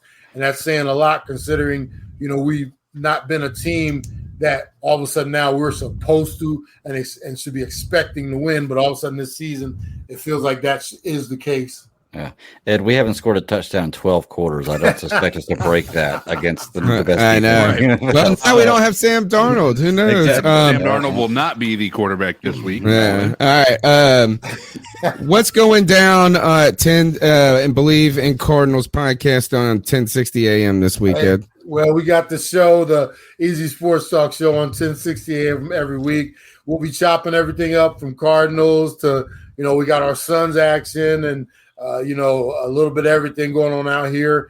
And we have the podcast every week as well, the Bleav in the Cardinals podcast, which you can see on the Bleav network. And if you want to follow our show, the Easy Sports Talk, you can do that on the Facebook page, the Easy Sports Talk. And like I said, follow us on Twitter as well.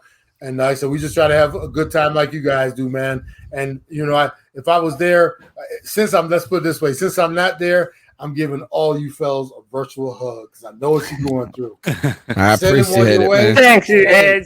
This is why you're one of our favorite guests, man. Keep the faith and don't give up, fellas. This, like I said, I know it's rough when you're right in the middle of it, but think about this. Just a few years ago, we were where you guys were, and you never know. Like somebody mentioned earlier, hope springs eternal. That's right. All right. That's right. That's Ed Smith at Ed Smith Speaks on Twitter, Bleav in Cardinals podcast. Thanks, Ed. We'll catch up with you in the future. You got it, man. Anytime. You guys have a good one. Later, Ed. All right. It's nice. Do you know if you go and read his website, like in his bio, he is like also he's a speaker, right? And things. And it says it's like something to the fact like he believes in every individual, like in their opportunity for success. And you can just feel that, like, is that he's believing in the Panthers' future, except for Sam Darnold. Yeah, except for Sam Darnold. Dude would have to be crazy. He walks out of that. They call in Ed Smith to do the pregame speech, and he walks in there and gets everybody like, I believe in all y'all, believe in all y'all. And then he walks out, he said, I believe in you, poor Sam. And then he walks out, he goes, man, I didn't mean that last one. All right. Let's see. You want to do some cat calls? Yeah. Think about this as we pull up the next call. O-line injuries. Hey, come two guys on. Yeah, two players placed. Matt Paradis and Cam Irvin placed on IR, so we'll get to see new fun thing is you wanted to see something different, Carolina. You get to see a different offensive line every week. What you wish for. Every week. You know, like it's one of those, it's like my mother when I was young, she would get whenever she was like stressed, which was all the time because we're Italian. She'd move furniture around in her house. Like she'll rearrange all the furniture in the living room, like all the time. Like every week it's different. And my dad would always joke because he's not like from the same background. And he's like, if I was a blind man, I'd be dead. Well, you can't know where everything's at. I know. Well, guess what? We have no idea where the Carolina Panthers are at. And I tell you one thing is, man, you got to wonder who they're going to leave in Arizona when they go there. Yeah, let's get into the cat calls. The number is 252-228-5098. That's 252-228-5098. Let us know what you thought about the Mac Jones play, Dan, against Brian Burns. We have not heard anything from the league that I've heard, but I've heard a lot of feedback from Patriots fans about our coverage of the event. Go to our YouTube page. Check out the clip from our post-game show that I made, which if I had better computer, I would do this way more often because it takes so long on my slow-ass machine. But is Mac Jones a dirty player? And guess what? Surprise, surprise, surprise. All of their fan base says that this is whiny, that this wasn't even a legal play, this wasn't dirty, and I don't. You know what? Why am I surprised? Cheaters stick together. Mm-hmm. They stick together. Mm-hmm. The number's 252-228-5098. Podcast brothers, how y'all doing? What's up, G? RTA. Hey, man. Okay, we made it to Tuesday. I know that damn horrible game Sunday. We're stepping back off the ledge. Excuse me, still on you guys. It's on everybody's mind. You know what I'm saying? But, yeah, let the shit go. You got Arizona this damn Sunday. And everybody is saying that we're going to get our asses kicked. But in reality, the way I look at it, we have had Arizona's number for the past couple of years, man. You know, because honestly, the last time they beat us was 2013. So it's been a while, man. It's been a while. I know their defense is fucking stacked. Their offense is good as hell, too, man. You know, I want to see what the hell is this damn quarterback situation. What's going to happen? You know, because now Sam Darnold needs an MRI. And you guys' opinion, you think that Matt Rhule rushed Sam Darnold back into the lineup after that damn concussion? I think he fucking did. I really think he did, man. And another damn question, do you believe Matt Rhule and Scott Finner are yes men? Do you really think they're yes men? I don't know, man. I do not know, man, because something has to fucking change. If they got to put P.J. Walker in, hey, I'd rather see him than Sam Darnold. I'm dead serious, man. Even though he's garbage, he needs to slow down a little bit. He plays too damn quick, you know. But give me your thoughts on that. Hey, are they yes men? Hey, are we going to beat the Cardinals?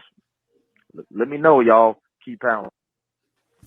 I think here's the thing is that there is the old adage, obviously, that any given Sunday, like Al Pacino could do the speech and, you know, anything could happen in theory. But right now there is zero, or I would say there's very, very little evidence that the Panthers are getting better from week to week at any level. And as the injuries pile up, as new players come in, as the coach's stock falls, you know, it just seems like we might wish that there is a way.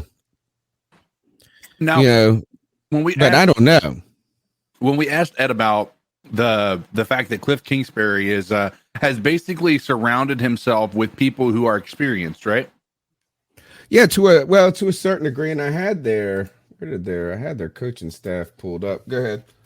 So let's talk about the fact that let's look at the Panthers, for instance, right?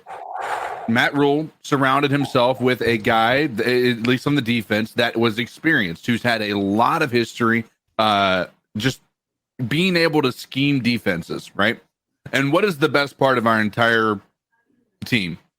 Bar none. Yeah, right? it's definitely the defense. Yeah. Now, to that extent, right, let's go ahead and take a step backwards and also look at what we're dealing with. We have a stacked defensive line. We have a incredible secondary now that we've added a couple of different additions. We have Jeremy Chin. We have Shaq Thompson, who's actually turning it on. But I think you have to be able to put some of that onto Phil Snow, because Shaq Thompson wasn't playing to his potential until Phil Snow got here. Dante Jackson was okay, but like I feel like this year he has taken a major step forward. Now, the past few games, I feel like Dante Jackson has been kind of missing in action a little bit, but missing in action, Jackson. That being said, like the defense is definitely our best part. Now let's look at this. What is their offensive coordinator? It's really Cliff Kingsbury. But he was right. He's prior, right? Yeah, he's the head coach. No, well, he was a college head coach. So he comes in, he takes over the whole squad, and then they have and he's going to be their offensive guy. Like that's actually the recipe a lot of people think is a good one. Right. Is because that's why people are actually like, oh, Joe Brady should be quarterback, because if Joe Brady really is awesome, he's going to leave and become a head coach. Right. And that's the thing is, so you bring in the head coach offensive guy who will stick around no matter what. And the guys who then he has to just worry about surrounding him with guys that are competent at their job, particularly on defense. And if you look at this, is that defensive coordinator Vance Joseph, 16 years of experience, he is a former NFL head coach. Yeah. Right. So it was 1 year. It was 1 year, but he had it. And all coordinators. Stay up there at the coordinators for me. My point being is every one of his, like the people that are his people that are surrounding him are experienced majorly, like 15 years in coaching experience, right? Mm-hmm. Cliff Kingsbury is the youngest on that entire squad right there. And he at least had an opportunity to prove himself beyond just being an assistant of some sort, right? That's the problem that I have with the way that our team is set up right now. Joe Brady should have never been hired for a rebuild, period. Like, no question about it. Like, Matt Rhule, okay, we can go ahead and bring him in. He has experience yes, it might have been in college, but he has experience rebuilding and coaching and everything at a high level at a head coaching position, right? Joe Brady did not. Joe Brady has had no experience outside of, like, even if you want to look at his NFL experience, it was so minimal. Like, and then he was a passing game coordinator. I know it may seem like we're trying to diminish what he's done, but I mean, I think it's fair to assume, like, I think it's important that we make the distinction. The weakest part of our entire offense is our entire team is our offense. And I think that doesn't bode well that our offense, again, this is exactly what I was talking about. Ed alluded to it. You've got to be creative when you don't have the pieces that should fit together, when you know that you have a weakness in the offensive line, when you know that maybe your quarterback isn't the greatest, you've got to get creative. And Joe Brady has done nothing to show that he is capable of doing something beyond what Madden suggests they should do on first down, second down, or third down. Joe Brady is not the guy, and he has not proven yet. And I think that he needs to go back and actually have an opportunity to prove himself at a level that's not so intense. Right now, I think the problem is I don't think he's going to get better in this environment. He needs to go back and kind of take another step forward other places. Joe Brady is not it, and he needs to be moved on. I tell you, if you do look at the experience, that's interesting when it comes to almost everybody. Is if you wait until you see the Panthers. Now, we don't list the years of experience, but just take a look at these guys' faces. All right. And particularly some important coaches, right? Is that obviously you got the young Cliff Kingsbury, the genius. You've got defensive coordinator Vance Joseph, who is in his, kind of in the prime of work time. Like this dude can put in hours because he's like not too old. He's not too young. He's been around the block. Run game coordinator, 14 years. You drop down here, wide receivers coach, 16 years experience. Just look at his face. right? Well, actually, he's kind of a funny picture. Offensive assistant, 26 years. James Saxon. Look at this. I go to battle for James Saxon, 21 years old. This guy he's tough looking. You go down to defense here. You got Brinson Buckner, former Carolina Panther. And former Clemson player. Bill Davis, linebackers coach, 26 years of experience. Look, their secondaries coach, their defensive back coach says 30 years. Cornerback coach, 12 years. Now look at this. I want to look at the pictures because we don't list it. Panthers coaching staff. And for the Carolina Panthers, so we don't list their years of experience, but Matt Rhule, look at this. Look at these faces on the offensive side of the ball, right? They don't look like, now we get here, Pat Meyer. And now, you know what? Just because he's old, he might be one of the worst coaches on this stuff. Look, these guys don't look like they've been around the block. On top of that, look at the defensive staff. They all look new. Actually, Don Johnson, whoever he is, he looks all right. Don Johnson from Miami. What was that? Miami Vice? Look at these babies. Look at these children.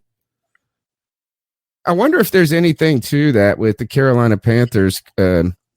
It's maybe you tried to do too many things new at once. That's the problem. That's what I said. Like when you're talking about a rebuild, you need to bring a rebuild is not a matter of let's go experimenting, right? Okay, let's go ahead and go somewhere else. If we're going to bring in a new head coach who's never coached at a head coaching position in the NFL, but has had opportunities to coach at a head coaching in college and actually has a proven track record of rebuild. Matt Rhule has 6 years of head coaching experience before in college before he moved over. Joe Brady has one successful season on a stacked team in LSU underneath the offensive coordinator as the passing game coordinator, right? Was not even the mastermind. They want, again, it was easy for them to kind of give him as much credit as possible because it was an incredible year. But let's also keep in mind, he wasn't the guy calling the shots. He wasn't sitting there making the decisions. And now that he is, we're seeing what he's capable of doing, and it's not much. I don't think he's confident in his play calling. I don't think he's confident in his ability to design plays because what I've seen has been, again, very vanilla, and that's the problem. Like I said, I'm not trying to sit here and just pile on. I know he's got a lot of people off of the bandwagon that Joe Brady was when he first got signed. But at this point in time, the experiment's over. Get him out. Look at this. Two things to talk about before we move on. Here's an experiment that I did. Right now, I had not prepared this, but I think it's working out. So who would be the second? Who would you think is one of the more important coaches on this list on the offense? Obviously, it's Joe Brady. We know his history. Tight ends coach, I don't know. For some reason, because everybody told me that Joe Brady was a super genius because he was the LSU offensive pass game coordinator, that sounds important. So let's go and look at Frisman Jackson's bio here. In 2021, Frisman Jackson enters his second season with the Carolina Panthers and first as offensive passing game coordinator after he was promoted from wide receivers coach, fresh off a record-breaking campaign with the team's pass catchers last year. We know DJ Moore, Robbie Anderson, Curtis Samuel had productive years, but look at this. Jackson came to Carolina in 2020 after spending the previous 2 seasons where? At Baylor under Coach Matt Rhule, where he served as the team's wide receiver coach. So here is what I'm saying is this. Look, he's had 2 years. He spent 2 seasons as a wide receivers coach in Temple. So he's been with so look, guess what? You know what? Matt Rhule is bringing his dudes. Look, let's see if he has any NFL experience. He played for the Browns for 4 years, and he has coached entirely. Oh, he was with the Tennessee Titans in 2017. 1 year, and he got fired. Yeah.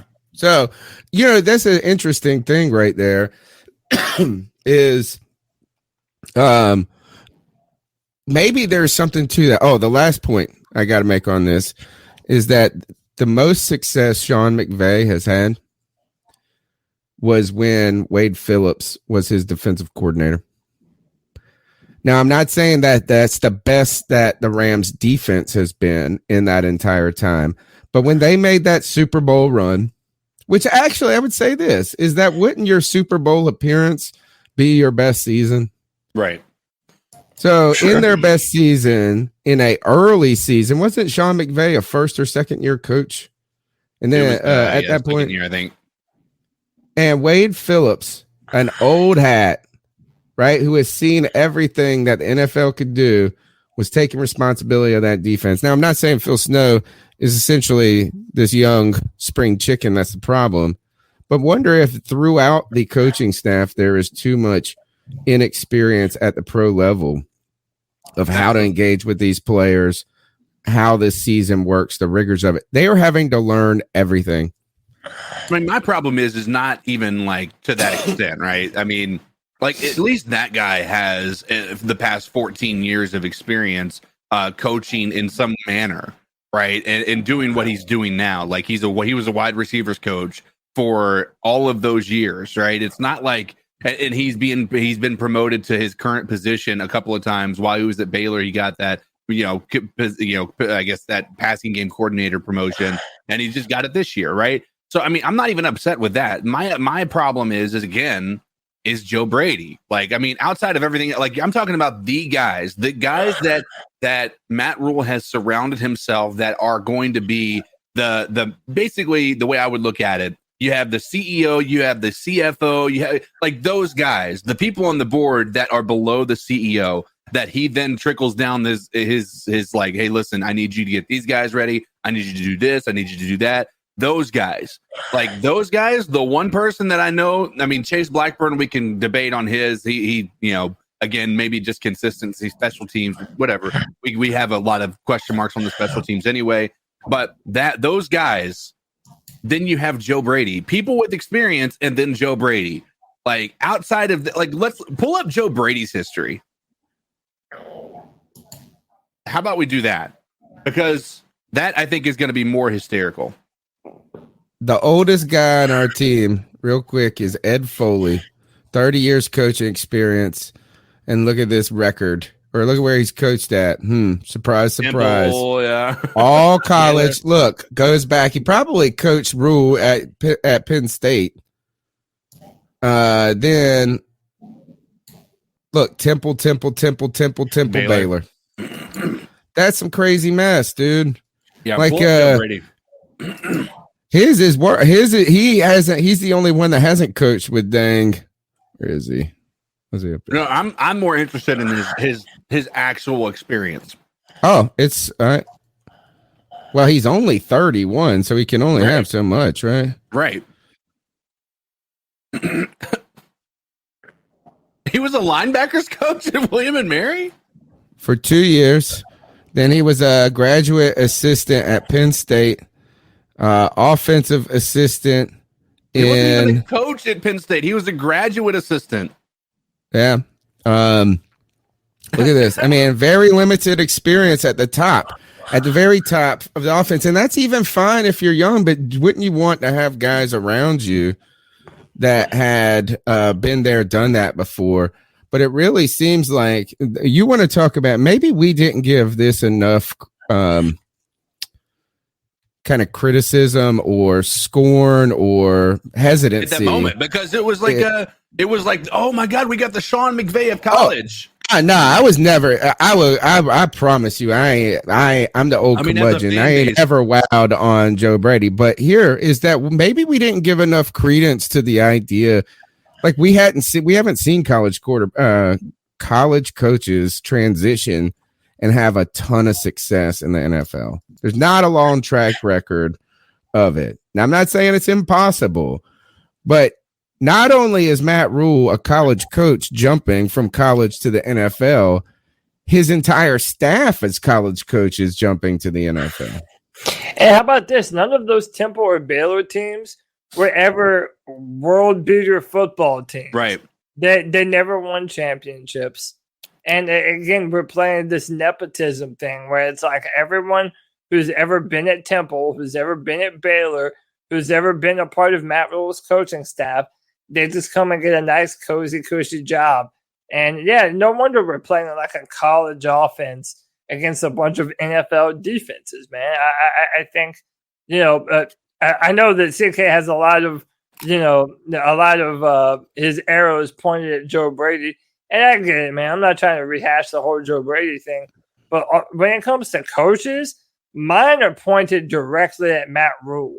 Because all of Matt Rhule's decisions as a head coach have all been terrible for us.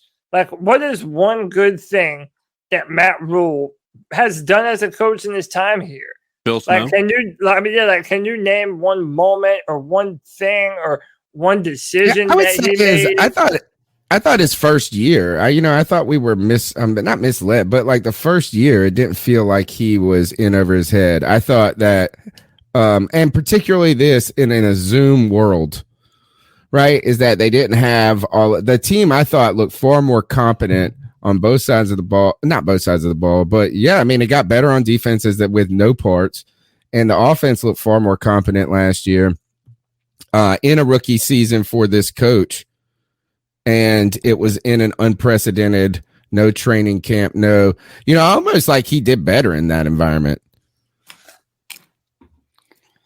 That would be the only thing. Like, that's the only thing. Cody, that's the only thing is that you could, but there's not like a thing that he gave you a significant advantage on. And this is what I always said with Ron Rivera is like, and actually Ron Rivera had good moments as a coach. So let's not forget that.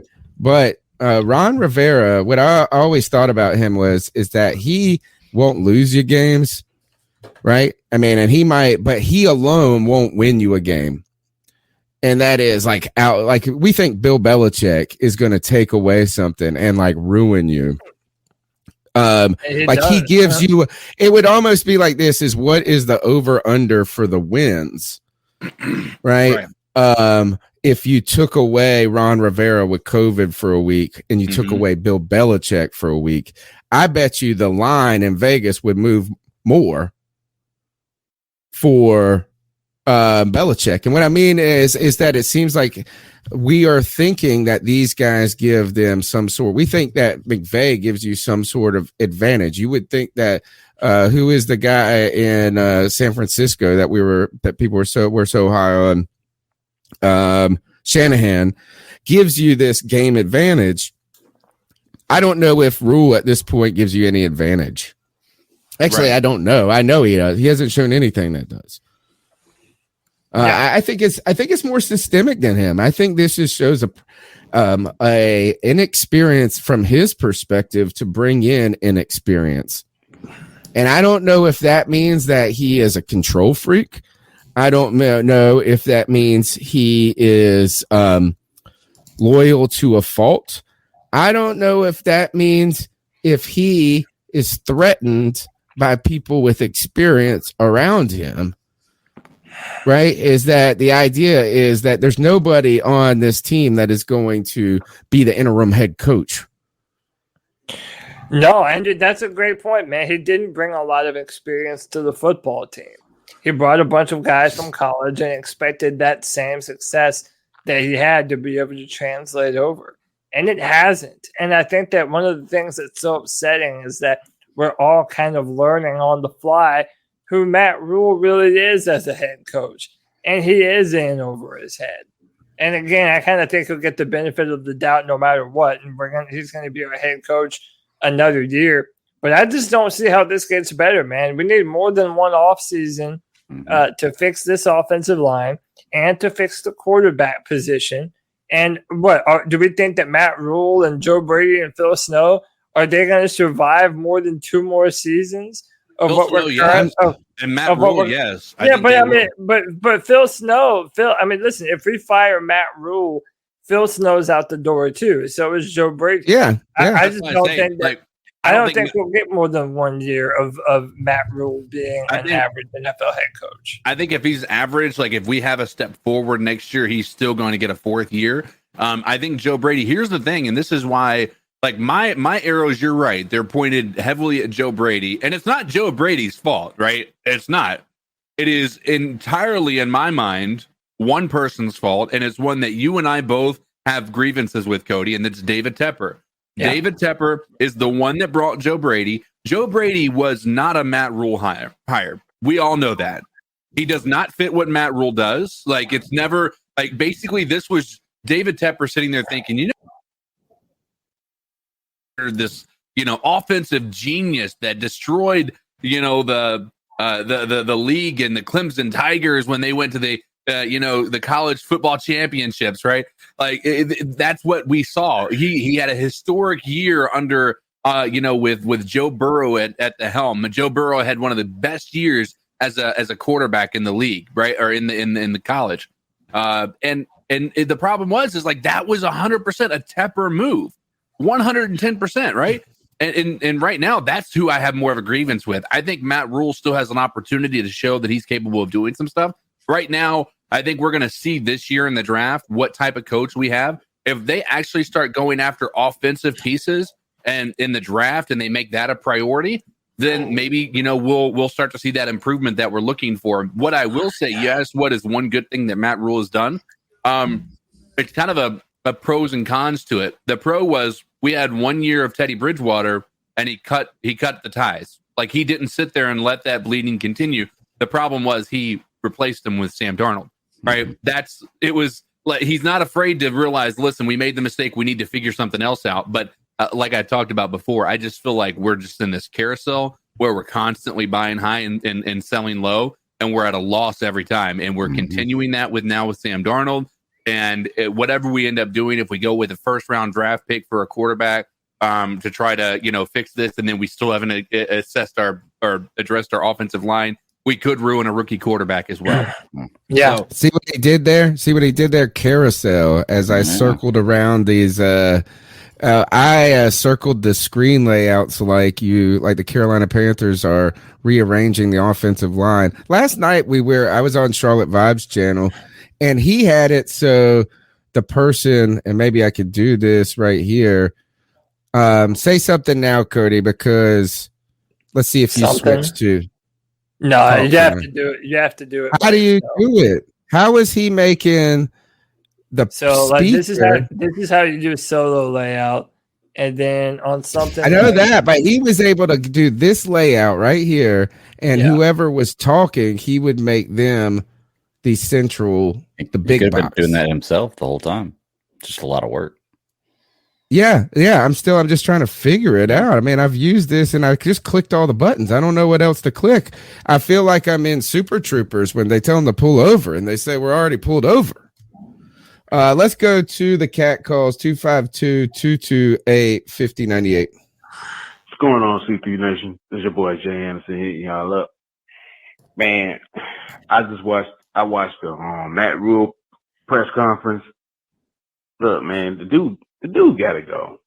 He just gotta go, man. He gotta go back to college. He can go back to college, be a success. Hey, Nick Saban did it. Like, bro, just go back to college. If Penn State job end up opening, man, just go to Penn State, man, and live your life as a great college coach. And he could be a good college coach. I mean, he has proven that he can be a good college coach. I mean, just go ahead and be a college head coach, man, and be a face of that program. Because you're not the face of the NFL team that he tried to be. You don't want no alpha males in this locker room. He wants to be the face of the Carolina Panthers. Like, dude, get out of here with that. Players are the face of the franchise team, not the head coach. So get out of here. Next thing I want to get into is like the disrespect from the Carolina Panthers when they posted that banner and cropped out Cam Newton. That is absolutely disrespectful. That's just like if they had posted up a banner, if back in 2014 and Dave Gettleman and all in the Panthers, people, they posted up a banner of the 2003 team that went to the Super Bowl without Steve and they Smith. cropped out and they cropped out Steve Smith. Mm-hmm. It's absolutely disrespectful. I don't know what went on. Did Cam Newton and Nicole Tepper had something going on or something like that? For sure. For David Newton that rumor to be going. disrespecting Cam like this? Because this ain't the first time they disrespected Cam. This ain't the second time they disrespected Cam. They disrespected Cam like probably more than 5 times they have done this. This is absolutely, just plain disrespectful, man. And for the people that said, y'all need to apologize to Teddy, and fuck y'all, man. That whole, man, I'm cool. I'm cool with old boy David. David is a cool dude, but he need to stop with that old apologize to Teddy. First of all, we didn't want Teddy in the first place. Teddy shouldn't have been the Carolina Panthers. I ain't got no problem with Teddy, but Teddy shouldn't have been the Panther, a Panther in the first place. Good call. Like, we didn't want him. We wanted to tank the season and get Trevor Lawrence or get Justin Fields or get Trey Lance. That's what we wanted to do. But at the same time, we did was okay, since we. He got cut off there. But, yeah, man, is that the dagger? We talked about the salt in the wound last night as Justin Fields looked like he's progressing. And look, people are going to come and say, he hasn't been fantastic. He only threw over 200 yards one time. He's a rookie. He is he's not supposed to be great at this point. He's not a 4th-year guy like Sam Darnold, who is supposed to be getting it at this point. He's not like Kyler Murray, who's in his 3rd year and is getting it. He's a rookie. And you know what? And he showed a lot of poise last night. That's what I was about to say. He doesn't have very good offensive weapons around him either. Well, the offensive line struggles. He's not been, there's some different things going on there. And one of the things that's going on is the referees have a big issue. Boy, they just threw that for Pittsburgh last night. Bro, it's been a problem all season. Like, even as a Panthers fans, we got to keep in mind, what we're seeing right now is absolutely unacceptable. Like I don't know. I feel like it's like every 2 or 3 years we feel like the referees are just really bad. This year they are god awful. And when you have people like Adam Thielen even coming out and making tweets about, and he's in that division and he still calls out the refs because of how bad they were last night against the Chicago Bears. When even a player who is hoping that squad would lose is coming out in defense of them because of these horrible calls. It's a problem. Right now, and the for whatever reason, the NFL still refuses to acknowledge it whatsoever. It's every 2 or 3 years they have this issue, and they do nothing about it except for say, all right, well, we're gonna get different refs in, I guess. Guys, remember, I always tell you it's a TV show. Right. There are people pulling strings in TV shows to make things work out the way they want them to. Just letting you know. I wear a full hat. Am I on mute? No. Okay. Jay Anderson, part 2, I think. But yeah, this is Jay Anderson again. But yeah, on the apologize to Teddy thing, man, I would have been cool with Teddy still being here and he's playing, and we had already had a backup quarterback, and plus we had a rookie O-line. I think that would have been the best thing. I don't know what's going on in that front office. But it seems like, damn, people who are not, in the front office know what the team needed, but the team in the front office don't know what the team needs or something like that. But that whole apologize to Teddy, anybody apologize to Teddy? Because a lot of us believe, that what he was saying, that they didn't practice in red zone or no third down situation, stuff like that. He had a problem with Teddy, just like he just didn't belong here. And we didn't, a lot of us did not like the Sam Darnold trade. Anyway, so ain't nobody apologizing to Teddy. Teddy will be all right. Teddy getting paid getting paid with the Broncos and getting paid to Panther. So Teddy will be all right. Nobody fucking apologize no damn Teddy. This GIF right here is from Boondock Saints, where he's talking about taking all the fun out of the job. The taunting calls. Ian Thomas got one this past week. And then this guy who did a spinning back kick or something like that to a walk-off mic drop kind of look and bumped into the ref, where the ref bumped into him. Still, in a giant play of the game, the defensive equivalent at that moment to a touchdown on the other side, right? The taunting call gives the Pittsburgh Steelers new life. You hate when you see those change the game entirely. All right, let's keep going through with the calls. This is your boy Jay Anderson again. Now, I just got to say this. While everybody's saying where's Teddy's apology? First of all, where's Cam Newton apology? Yes. That's all I want to know. Where are all the people who should have been apologizing to Cam? Still the greatest mystery. Thanks, Jay. Is one of the greatest mysteries is why Cam is not playing in the NFL at this moment. And I don't think is that this is the Cam's time in Carolina is like Steve Smith. As long as Gettleman was here, Steve Smith won't going to be here. And as long as this regime with this coaching staff and things, there's no way Cam is going to be. Somebody is like, so he would have to find a role with another team. But I thought there were other teams that at least he could make an appearance on their roster. The word on the street is that there are, he was in contact with Seattle after Russell Wilson went down. I think he's wanting to go to a place he can win a starting job is the problem, and that's why he's waiting for the right opportunity. Is he wants to go and start.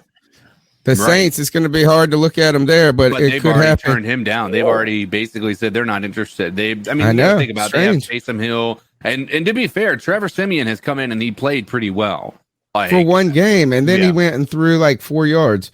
But it's just kind of a bizarre thing. I don't want to spend too much time on it. I just want to say is that the fact that he's not playing and all these other guys are playing it's just an interesting fact. One other thing about the banner is, was it you, Cody, or CK that mentioned this in the post that none of the guys on the banner, none of them all of them are retired, and Cam isn't retired. So maybe I mean, here, if the Carolina Panthers are listening to this show, that should be your PR report of why that banner is like that as you deal with Cody Lashley stirring the pot up when it comes to that banner on Twitter. Next call. Podcast brothers, how y'all doing? G of RCA. What's up, G? Hey, man. What up, G? I just saw that the Panthers are in the progress of signing Matt Barkley. Matt Barkley, he's another USC Trojan, just like Sam Darnold, whatever. Matt Barkley, to me, he's better than Sam Darnold. I remember him playing for USC too. I remember that. That was years ago. I was still in the back then. You know what I'm saying? But what's your thoughts on Matt Barkley? Think that's a good pickup, or you think he's gonna crash? Give me your thoughts on that. And like I said, it's breaking news. I just found out. He's just the backup to PJ. Unless PJ comes in and just shits the bed, which is very possible.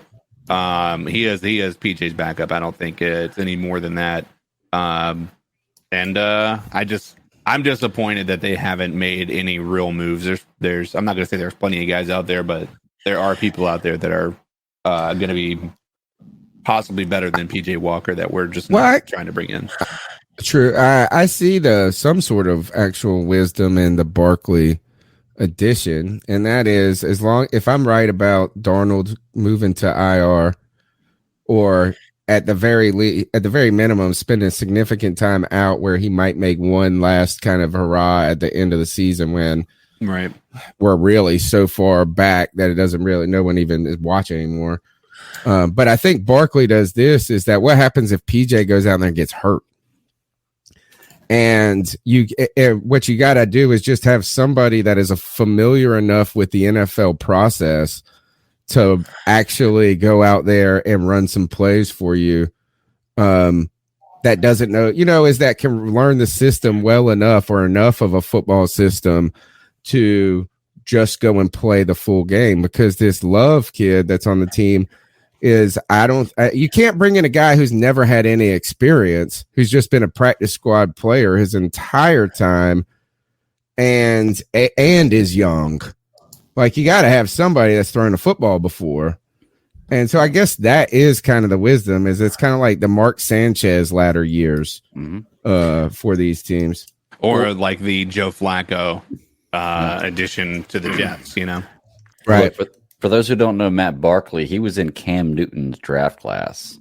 No, he wasn't. He's after Cam, I think. But I think he was 2013. He was 2011 was his last year at USC. Yeah. He was drafted. Oh, sorry, you're right. He was drafted 2013. But his stats say he was drafted, or he didn't play after 2011 in college, which is weird. Maybe I'm looking at the wrong stuff. Anyway, fourth round pick. Fourth round pick. So I mean, all right, let's keep going. Hey guys, this is Cody once again. When I left my message, breaking news came in. The Panthers signing Barkley. Oh, of all the people out there, Matt Barkley. Right. Hey Cody, I have a quarterback for you. We could have picked up. He's a rookie. He was part of this. Would have been part of this rookie. So this past rookie draft class conversation, because I think he was that good. If he didn't take off last year because of the COVID thing, Jamie Newman, former Wake Forest quarterback, transferred to Georgia. I guarantee you, from the film that I watched on this kid and his last 2 years. Listen, I haven't heard in a while. If it wasn't for COVID, if this dude played in Georgia, JT Daniels would not have sniffed the field last year. I think this guy's good. If you want to, you screwed up and didn't get a quarterback. I think this guy, you take a chance on this guy. He's a rookie. He's sort of raw, but good arms, good feet movement. What's the name? Yeah, and Jamie Newman. I mean something. Matt Barkley. Yeah, I already looked him up. Lord, I'm gonna have to put it into that on all of us. Poor Panther fans. Cody, explain to the people about Jamie Newman. Oh, my bad. I thought it was done. And as always, you guys keep pounding. Once again, hit that damn like button for these guys. Yeah, you heard the man. Because these guys are arguably the best Panther channel on them there is. I love the arguably. Thank you. Yeah. Yeah. If you're watching them now, you might as well hit the like button. Hit that like button. You love it. Keep pounding, guys.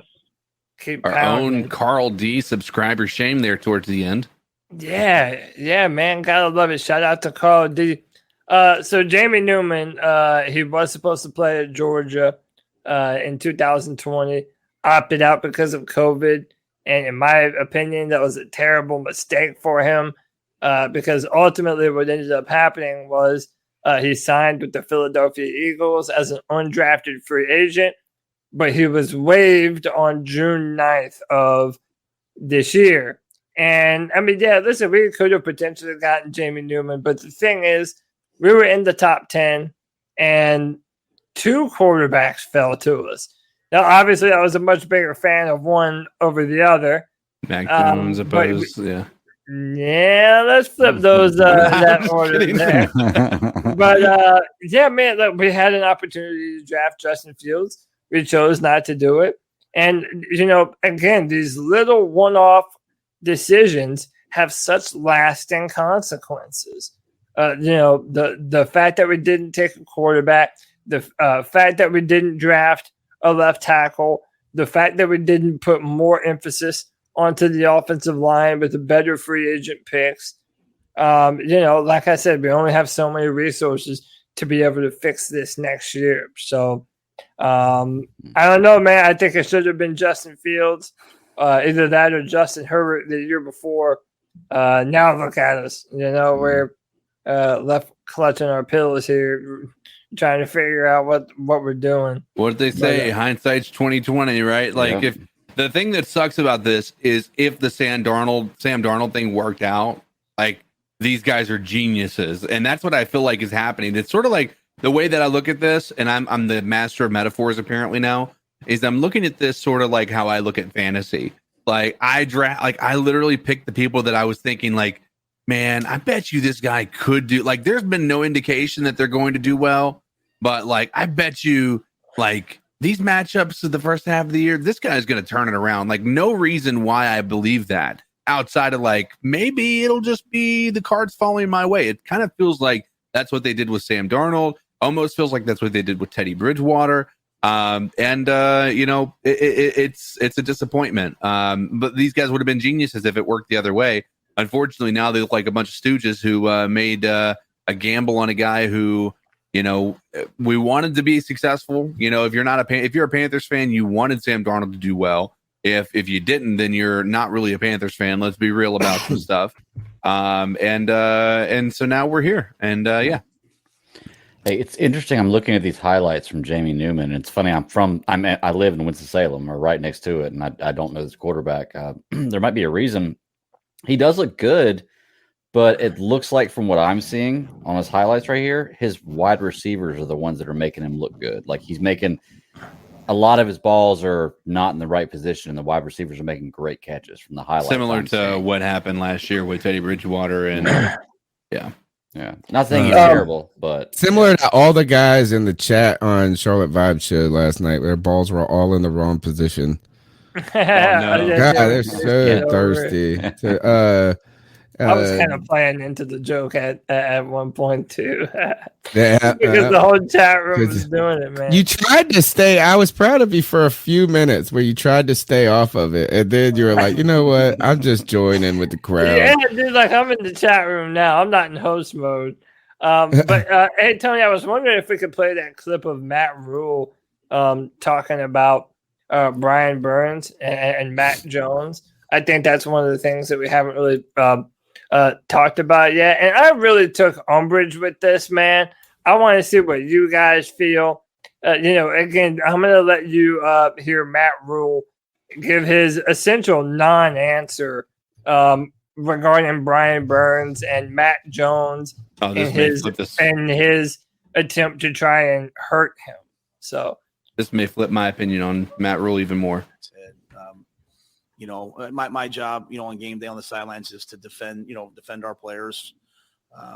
You know, what I don't want to be is I don't want to be the Carolina Panthers who everybody gets to hit out of bounds and, you know, horse collar and turn their ankles late and nothing ever gets called. And, you know, I look like a madman on the sidelines. But if that's what it takes, I mean, I'm going to sit there and defend our players to the officials the entire game.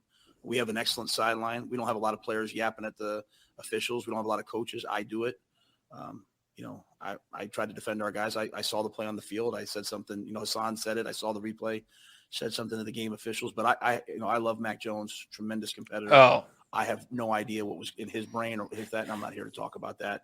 But I am here to defend our guys. And we don't, you know, obviously we can't get guys hurt or something after the play. I mean, you know, we had 2 roughing the passer calls a week ago, right?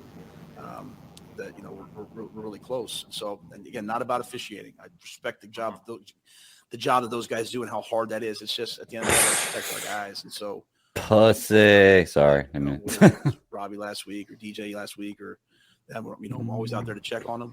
You know, I want them to be healthy, and I hate for Brian that happened. I hate it for Brian that happened.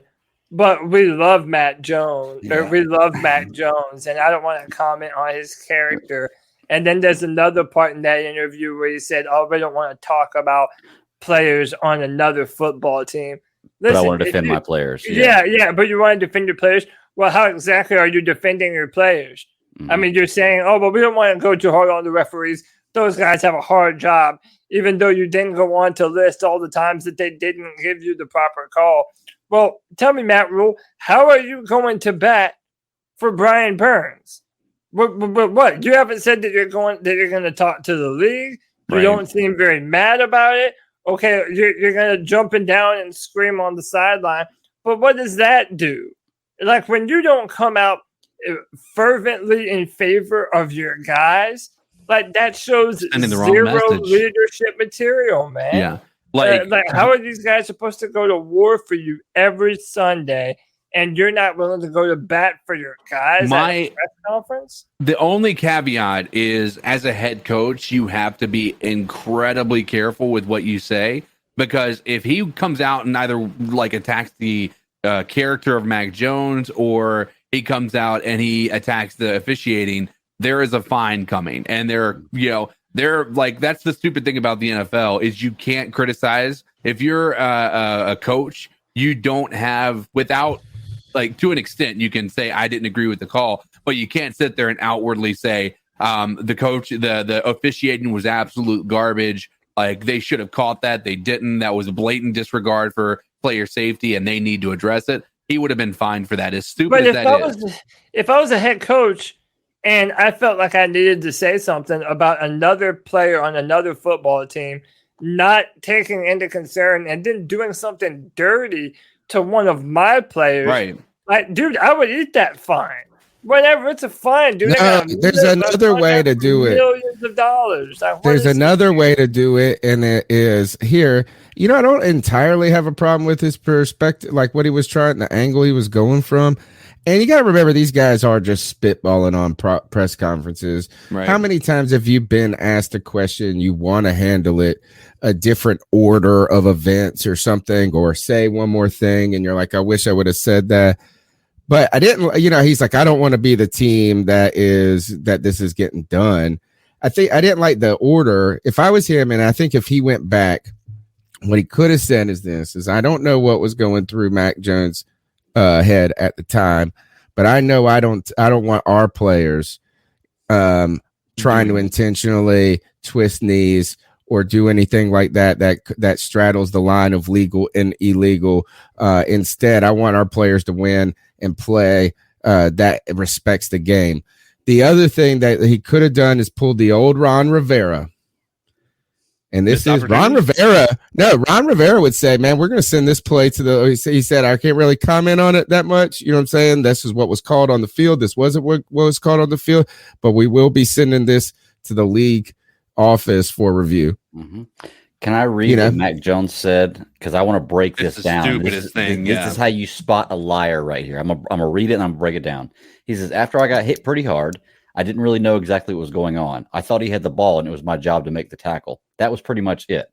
And later he says, it was just a bang. Or he says, and obviously when you get up and see the ball is actually down the field a little bit more, it was just a bang, bang play. I didn't mean to hurt anybody or anything like that. I was just trying to tackle him and make the play because, I really didn't know what was going on. Okay. The next line says Brian Burns tried to twist his ankle to get out of the hold. So they're blaming the twisted ankle of Brian Burns. But let me break this down real quick until you spot a liar. After I got hit pretty hard, I didn't know what was going on. He's setting himself up to let you know I don't have liability for what happened. Okay. That's the first sign right there. Then later in the statement, he says, when you see the ball is actually down the field a little bit more, when previously before he said, I thought he had the ball. So in the same statement, you're saying two different things. I thought he had the ball. I saw the ball down the field. Okay. And then he repeats himself by saying, I didn't really know what was going on. This guy's lying. He's lying his ass off. And then the statement after that says Burns twisted his ankle to try to break free from Jones. Brian Burns did a 360 and twisted his ankle to try to get free from Jones. Really? That's really what happened. He was trying to pull his leg out, but that dude was holding on. I mean, it was clear the ball was way down the field. Right. If Brian Burns had the ball in his hand, everybody would have been running towards him. Right. Exactly. Everybody is running away. Both teams are running away. And I want you guys to, just go look at the comments, folks, that these Patriot fans, these cheating Patriot fans are leaving on our video titled Mac Jones a dirty player. It's interesting to see their perspective. They stick together. And another thing is it does show you see what you want to see in life. Oh, absolutely. Is that like we see if you want to see a quarterback that's great, you the rose-colored glasses, the things like this, you project your perspective on events. Let's go through with the next goal. Oh, you got one thing to say real quick? Can I share this real quick? This is the best view I've seen of this play. I've got it. Y'all just got to let it. Yeah, go ahead.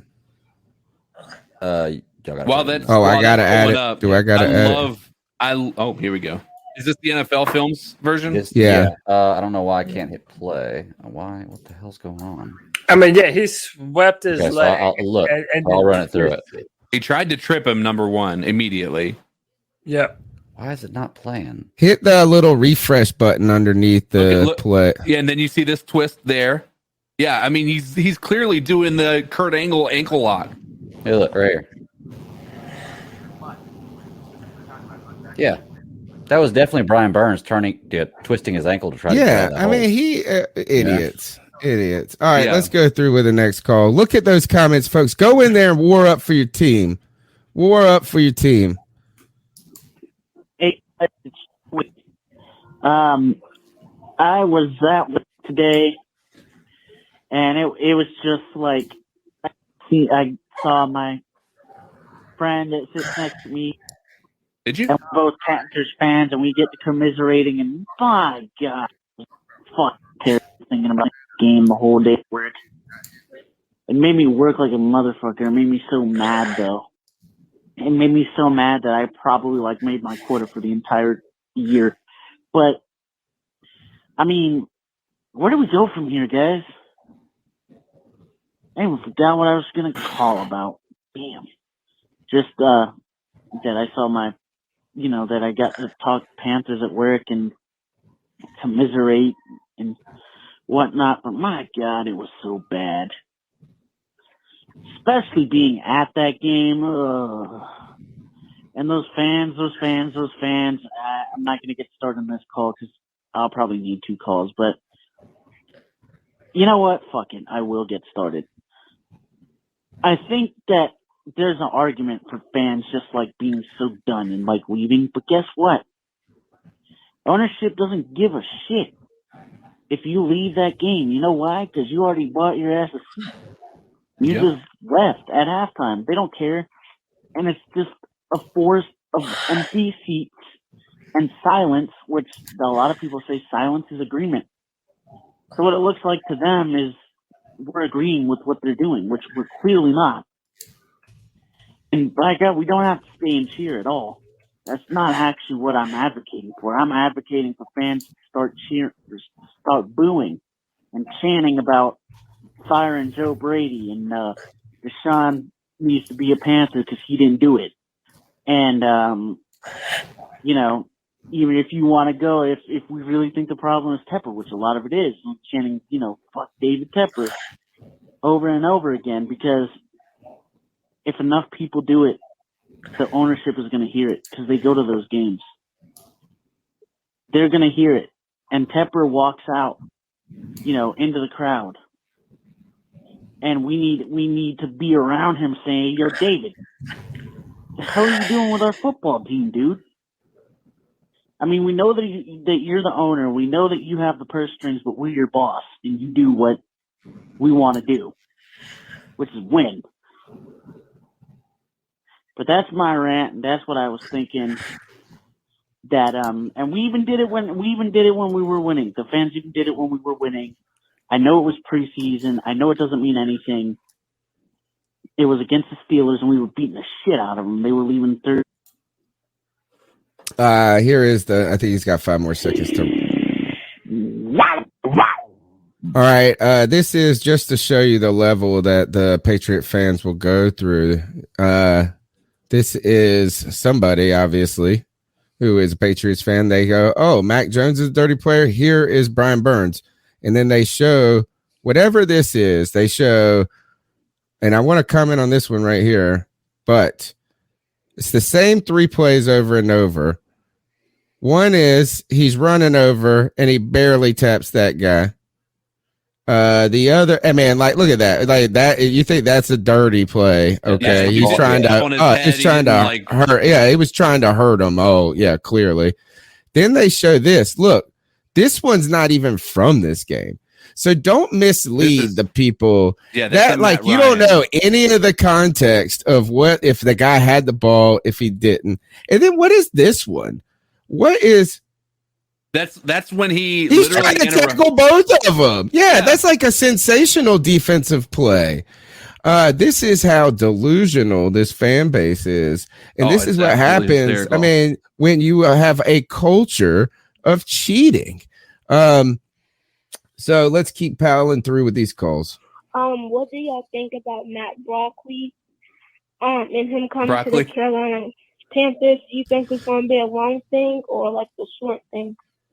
I think that Matt Broccoli, which I'm going to call him that from now on. From now on. Thank Built you so that much. fan base, though. Is that first of all, thank you so much for the best jab ever. And I would say eat your broccoli once a week to keep the doctors away, because Sam Darnold didn't eat his broccoli and he's got his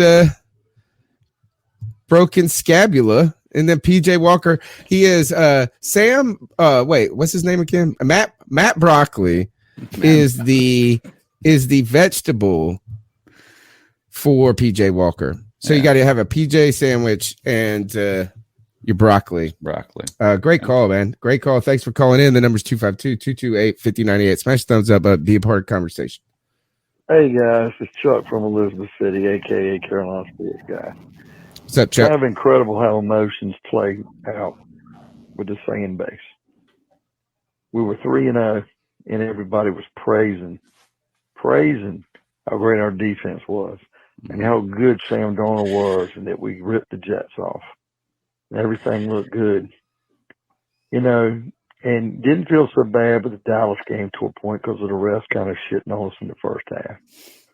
But, man, then I go back and look at the Philly game and how we blew a game we should have won. And then the Viking game where we're just like shit, we make a comeback and blow it because our defense can't hold them down because the offense struggles all day. And then the Giant game, which I think it couldn't get any worse until the Patriot game. And guys, I'm at a loss for words because our defense, as good as it can be, I think it feels like it's carrying the weight. Like if they don't pitch a shutout, we can't win. You could see that in the game when we played Philly and, Frankie Louvu blocks a punt and Kenny Robinson scores a touchdown. We got the lead and then we can't hold it. Our offense is horrible. We knew this going in. We needed offensive line help. And let's face it, everybody says, well, just get offensive line help. That's a position, especially the tackles and even a good center. They're not out there, folks. They're few and far between. That's why you've got to grab while you can. And the guard play is what really astounded me. I thought we were set, and they looked terrible. We were better last year and the year before. And as bad as Ron is, and Ron was terrible, Matt Rhule this year, last year he didn't have a training camp and looked pretty decent. Getting better. This year he looks lost. And he's lost the team. And I just think offensively, we're, even Jacksonville looks improved and the players are playing. When the guys quit playing for the coaches and they're not listening, you're in trouble. And I hate to say it, this is going to be a brutal thing to watch. And unfortunately, it's like a bad scar. It's not going to heal in one season. Wish I knew what the answer was, but this is just something, as a Carolina Panther fan, you're going to have to just suck it up and live with it. Ask the Arizona Cardinals.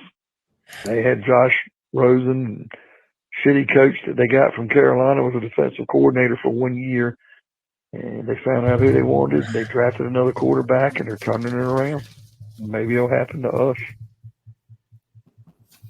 This is an interesting tweet I just saw is Trey Boston said, go get Cam. Simple. At least you give yourself a shot on offense. Defense is playing the best I've seen since 2015. Give them a chance while NFC is down in total. Slide 7th seed and make a run. Does this make sense or am I tripping? Maybe I'm tripping. Tell me who tripping. Interesting. I like this is they should bring Trey Boston in to do some work for the team because not even as a player, but like Yeah, like he's a good cheerleader. And he's a hype man if I've ever seen one. Yeah, exactly. Like, yeah, I mean, and he's cool with the fans. I mean, he's great. He's got charisma. Like, they could bring him in to do some stuff with the media department and some different things. Trey Boston, got your back, homie. Come on the C3 Panthers podcast. Let's go back to Chuck. Hey, it's Chuck from Elizabeth City, a.k.a. Carolina Sports Guy. I am so fucking tired of hearing all these stupid-ass wannabe Carolina Panther fans. We should have drafted Rashawn Slater. Okay, what's it going to do for the rest of the line? We should have drafted Justin Fields. With that offensive line, with that coaching, okay, maybe he'd be better than Darnold, but do you think he would be better than what he is in Chicago right now? People have got to. I don't think we would want him to be. Quit thinking. We should have drafted Aaron Rodgers instead of Thomas Davis back in the 2006 or 7 NFL draft. I'm going to disagree with Chuck. Folks, you got to quit this second guessing. It happens. Because if we drafted Justin Fields and it didn't work out, then you'd be pissed because we didn't draft the best defensive player coming out. Put that thing up you shared with us, Cody. Your tweet about the being scared to pull the trigger. Yep. So here is Chuck. Thanks for the call. Thanks for all the support in the chat room. I actually, the reason I'm going to disagree with this take is that, and I do understand the sentiment. This is that there are people who are hesitant to jump on board with see Justin Fields, see Rashawn Slater talk, because it is convenient since J.C. Horn is injured, right? So if J.C. Horn was out there having the Defensive Rookie of the Year season, it wouldn't be as easy to say that. But I think the one thing that does come about is that in retrospect, though, we added so many corners to the stable, right, throughout the season is number one. Number two, he's not playing and these other guys are playing. And number three is that for me, it's about franchise building. And while a corner is a very important piece on the defensive squad, he's kind of like the skill player. Yeah, it's like the trajectory of the team. You don't build it. You add a corner to a team that's got a quarterback and has an offensive line. We haven't drafted an offensive lineman in the first round in 13 years. And really what my idea, I think in retrospect, if I could go back, is, and you got to wonder why did Teddy have a fallout with the coaching staff or something to that effect, is why didn't, you almost wondered, you could have had Sam Darnold and just make Sam Darnold eat it, or have Teddy Bridgewater play a full year and have Justin Fields sit on the bench and maybe go in when that guy got killed behind this offensive line. And then that we wouldn't feel like we were years behind in the process. I feel like next year, guess what we're going to be doing is we're all going to be looking for offensive tackle, and we're all going to be looking for a quarterback. I think it's probably easier to find a corner in free agency through trading or through later rounds in the draft than it is to find a quarterback or a left tackle in the later rounds of the draft. And by the way, we literally did it.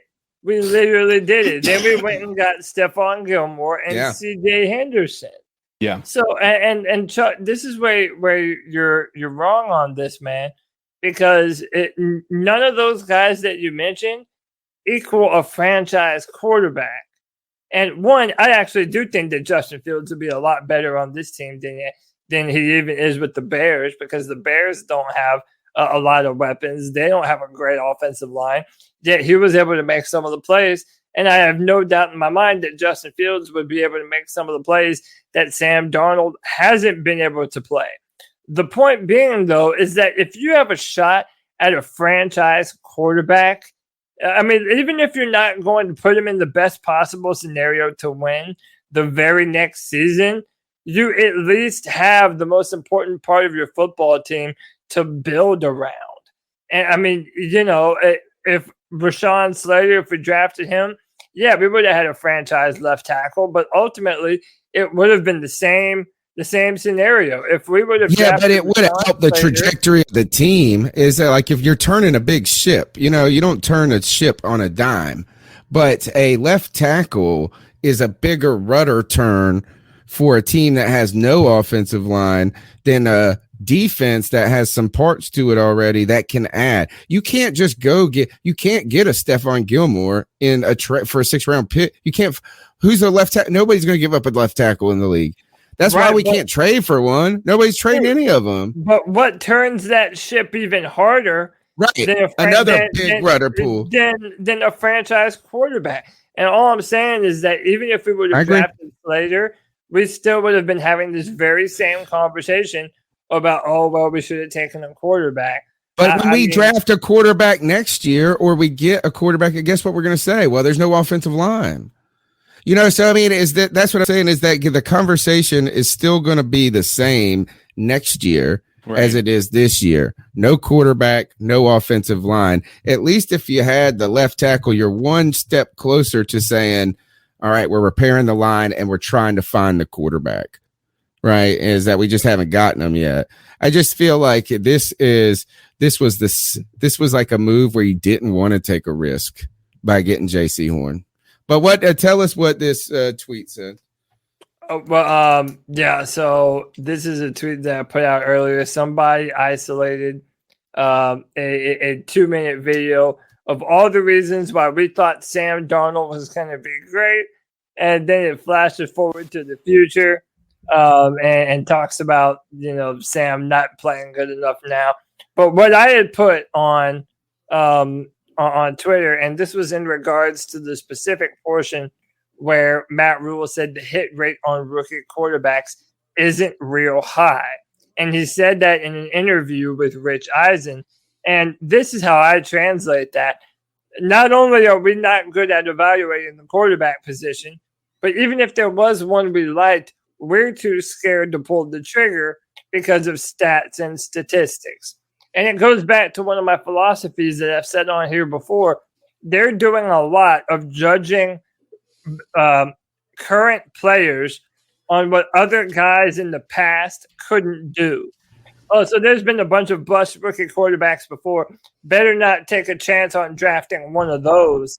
And having a bad quarterback. Hey, Matt, we have one anyway. We have Sam Darnold, who's probably playing worse than all the rookie quarterbacks in the NFL right now. So it really shows no trust in your own evaluation. That if you saw a quarterback that you really liked and wanted him to be a part of the team, you didn't even trust your gut to pull the trigger on that guy in the top 10 when you had the chance because you looked at other quarterbacks and how they failed. That's gutless to me. It's gutless. Yeah, I agree. I think this is like you could use a similar argument for. I've tried to say that like just because the top left tackle talent coming out of college is the top talent doesn't mean they're going to be great right away in the NFL. And there's a lot of misses on those guys as well, right? There's been a ton of misses. Matt Khalil is an example, right? There's a ton of examples of left tackles. It probably shows you the importance of the positions. The more big time misses that sit in your mind is the more important the position is, number one. And number two, it shows the difficulty of the position. But I tell you what is a miss is not trying to take any of them at all. Yeah. I mean, you want to see what is that you could use the same logic that Matt Rhule's using for quarterbacks. You could use it for the left tackle of why we didn't. Oh, you could say, there's been a ton of misses in the top 10 of left tackle prospects that have gone. Well, there's also been a ton of misses of undrafted free agents playing left tackle at the pro level. There's also been a ton of misses in not drafting any offensive linemen and making it a priority and trying to find these bums down the road. Is that the Panthers are reaping what they sowed, and that is zero investment in the offensive line and a fear of solving the quarterback position once they decided to move on from Cam. And then even after Teddy, the opportunity was there and they didn't do it. And you know what is that imagine this, if JC Horn played all year and was defensive rookie of the year, what problem would we still have? Quarterback and offensive line. Yeah. All right. Next, last call. That's again. I had another question. Do you think in the next couple of years, you think that Carolina will have a chance of going back to the Super Bowl? That's my question. My man, thank you first of all for calling. Yes. Keep pounding. Yes, sir. Keep pounding. Cody, go ahead. You take it. I think I've kind of voiced a lot of my opinion is that the timeline for me has been extended now after this year. Is that the answer is that, yeah, I could see a scenario where we're building towards success.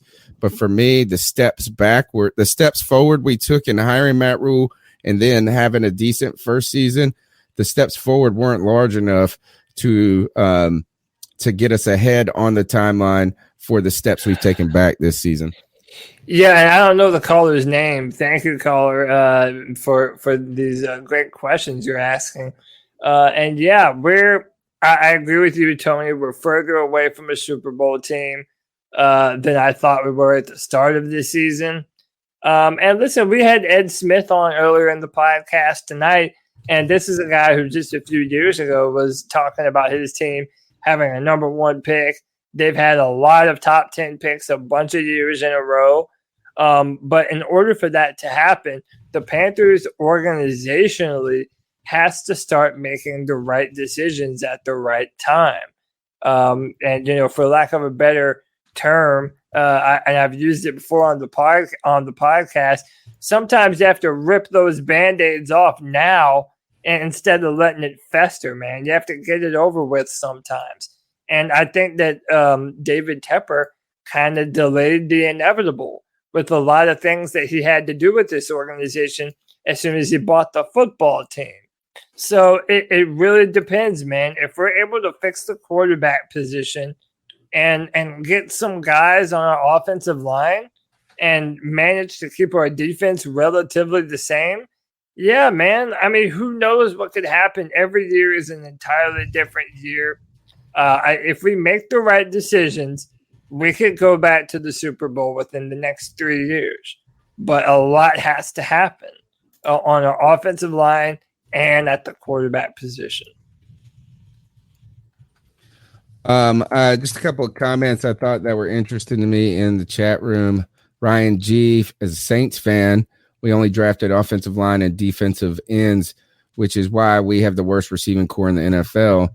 Either way, you suffer regardless when you ignore certain positions constantly.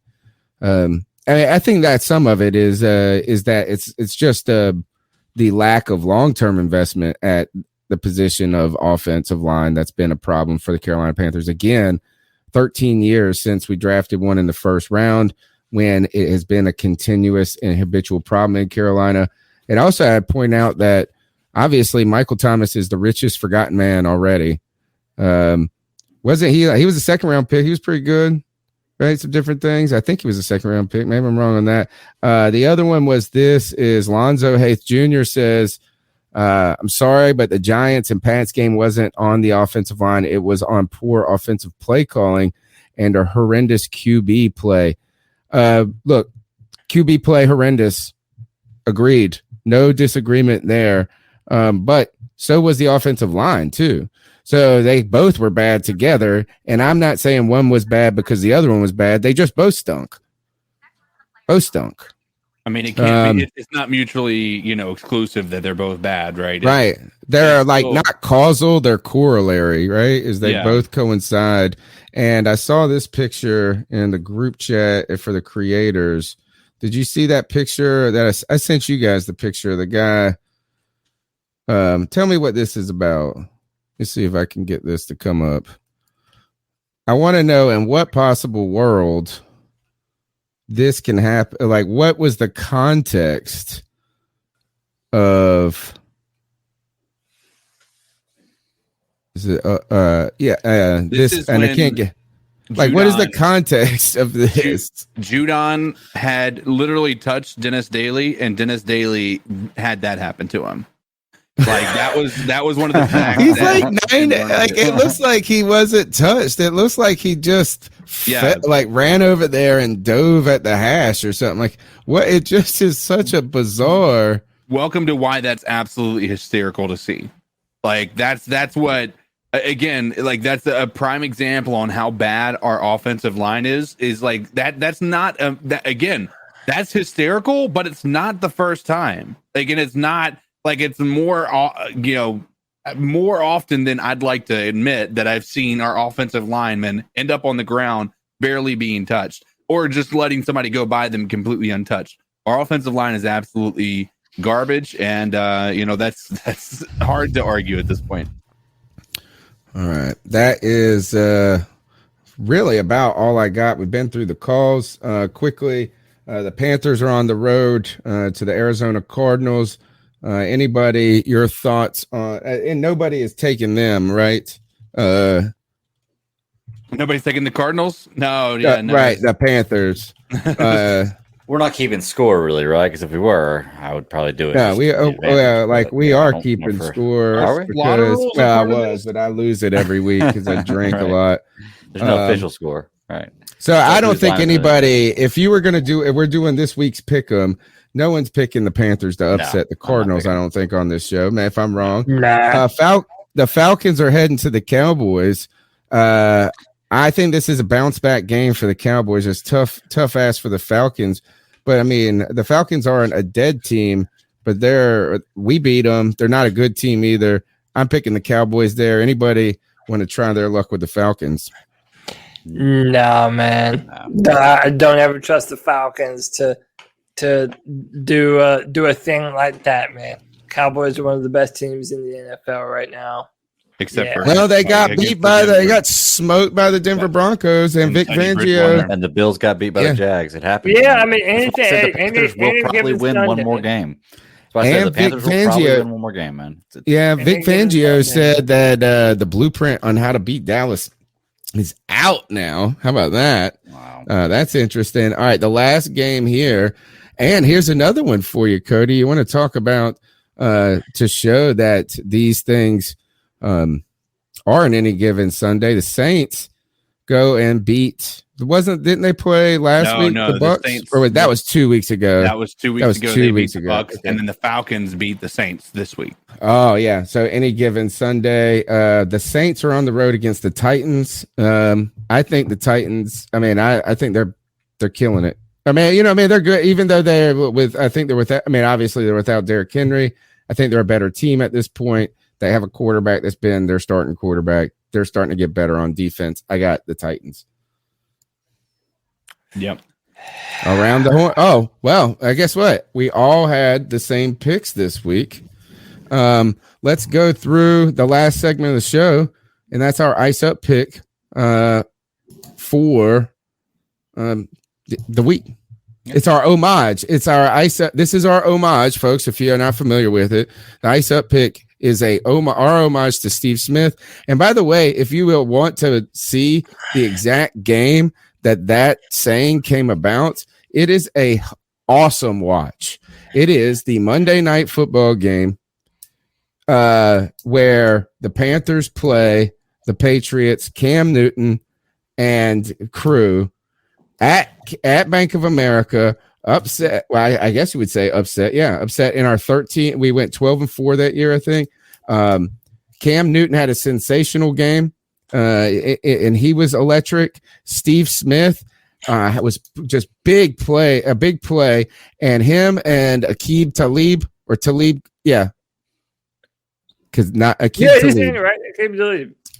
Not Talib Kweli, good rapper, but they were battling. You know what is that was one of the last temper tantrums I've seen on the field is Talib or whatever the hell his name was. He got mad, dude. He was coming after, and they were carrying this off. They had to sit him. The Panthers win that on a controversial play for the whiny cheating. Or not, I guess the Patriots. I'm surprised nobody has said anything about it in our chat room as a Patriots fan, but they picked up the flag. That was what they thought was a holding. Upset. Tom Brady screaming at the refs. Fun game to watch if you want to watch something that brings back better memories than what we've seen this past Sundays. All right. Ice up, son. Who you guys got? I'll just go.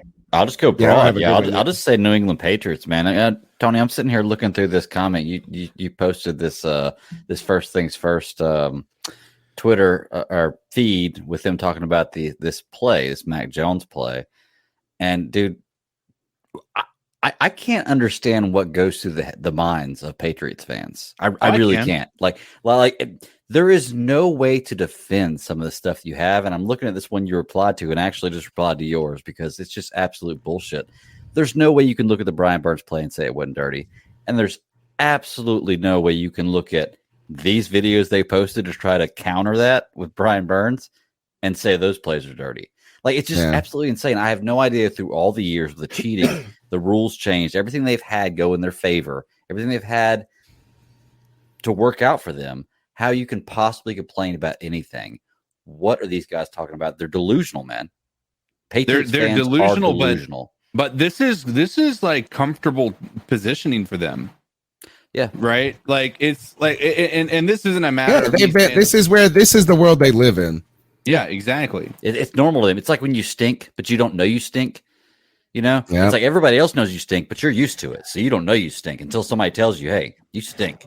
So, yeah. So Patriots fans, man, ice up, especially this week. This is some bullshit. Just admit your quarterback, once again, is a dirty motherfucker. I mean, that's where I think they thrive, right? I mean, whether or not, you Bleav Tom Brady to be a dirty player or not, like, it's clear that the place that they want to be with quarterbacks is somebody who's going to toe the line for being somebody who is actually like a rule follower or somebody who's just trying to, get one over on people, right? And right now, Mac Jones is clearly like the thing. I love that one clip you sent out, Tony, where you were talking, like, it talks about how, like, the thing that's most concerning about this for Patriots fans, in my opinion, what you should be looking at is in his first opportunity to be a dirty player, he takes the opportunity to be a dirty player. Yeah. Like his very first opportunity. It was like an instinct. Yeah. And so, and that's what the thing that was so crazy about that is that's exactly what I talked about on the post game. I said, like, it doesn't come often that you have an opportunity to be a dirty player. And it only took one opportunity for Mac Jones to take that chance, or take that opportunity and go forward with it. And he did. And he did it with an attempt to try to ruin someone's season. Like, it was not unintentional. Like, you look at that. He literally wraps and then starts to roll over like he was trying to do it. Like, there is no defending that. That's exactly what he did. Yeah. You're also the position, too, that is the most protected in the league, right? Like, you play quarterback in, they're the most like glorified, protected kid's glove position. And what's in, like, unless you're Cam Newton or Justin Fields. But if you're a defensive player, it is advantageous to be a dirty player, right? I mean, if you think about it, like, I've heard LeVar Arrington, who was one of the greatest football players of all time. I feel like, I mean, ran into injuries and some things, but this guy was crazy. He was playing a league of his own. He said he was trying to break Cat's ribs. Like, he wanted to, like, you have to have that dog, like, I'm trying to hurt you mentality. And I'm sure offensive linemen have that too. It's just funny that it's like the brattiest kid in the group is the one everybody's like walking around on eggshells for. All right. Anyway, yeah, I feel like that's what our society is like now. We're just coddling the most offended amongst us, hoping that they don't cancel us and try and get people fired from their fucking jobs. That's so dumb. Right. But anyway, I put this on the Friday free for all for people to react to, but it was so good. I want to dust this off again for my ice up pick. There is the I Am Athlete podcast with Brandon Marshall and a few of these other guys, and they had Pac-Man Jones on their podcast, and they asked him who they think he could beat in a boxing match. Was that Pac-Man?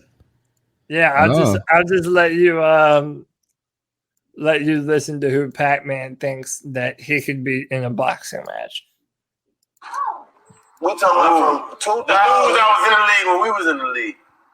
I respect that. But you got Reggie Wayne, you got Steve Smith, you got Marvin Harrison. Steve Smith with nothing like you talking about Carolina season. That's the fight. Steve Smith, man, I thought that was Marshawn. Steve Smith ass. I'll take that fight right now. Sign up here, Chad. Nope, it ain't Marshawn. Steve Smith went.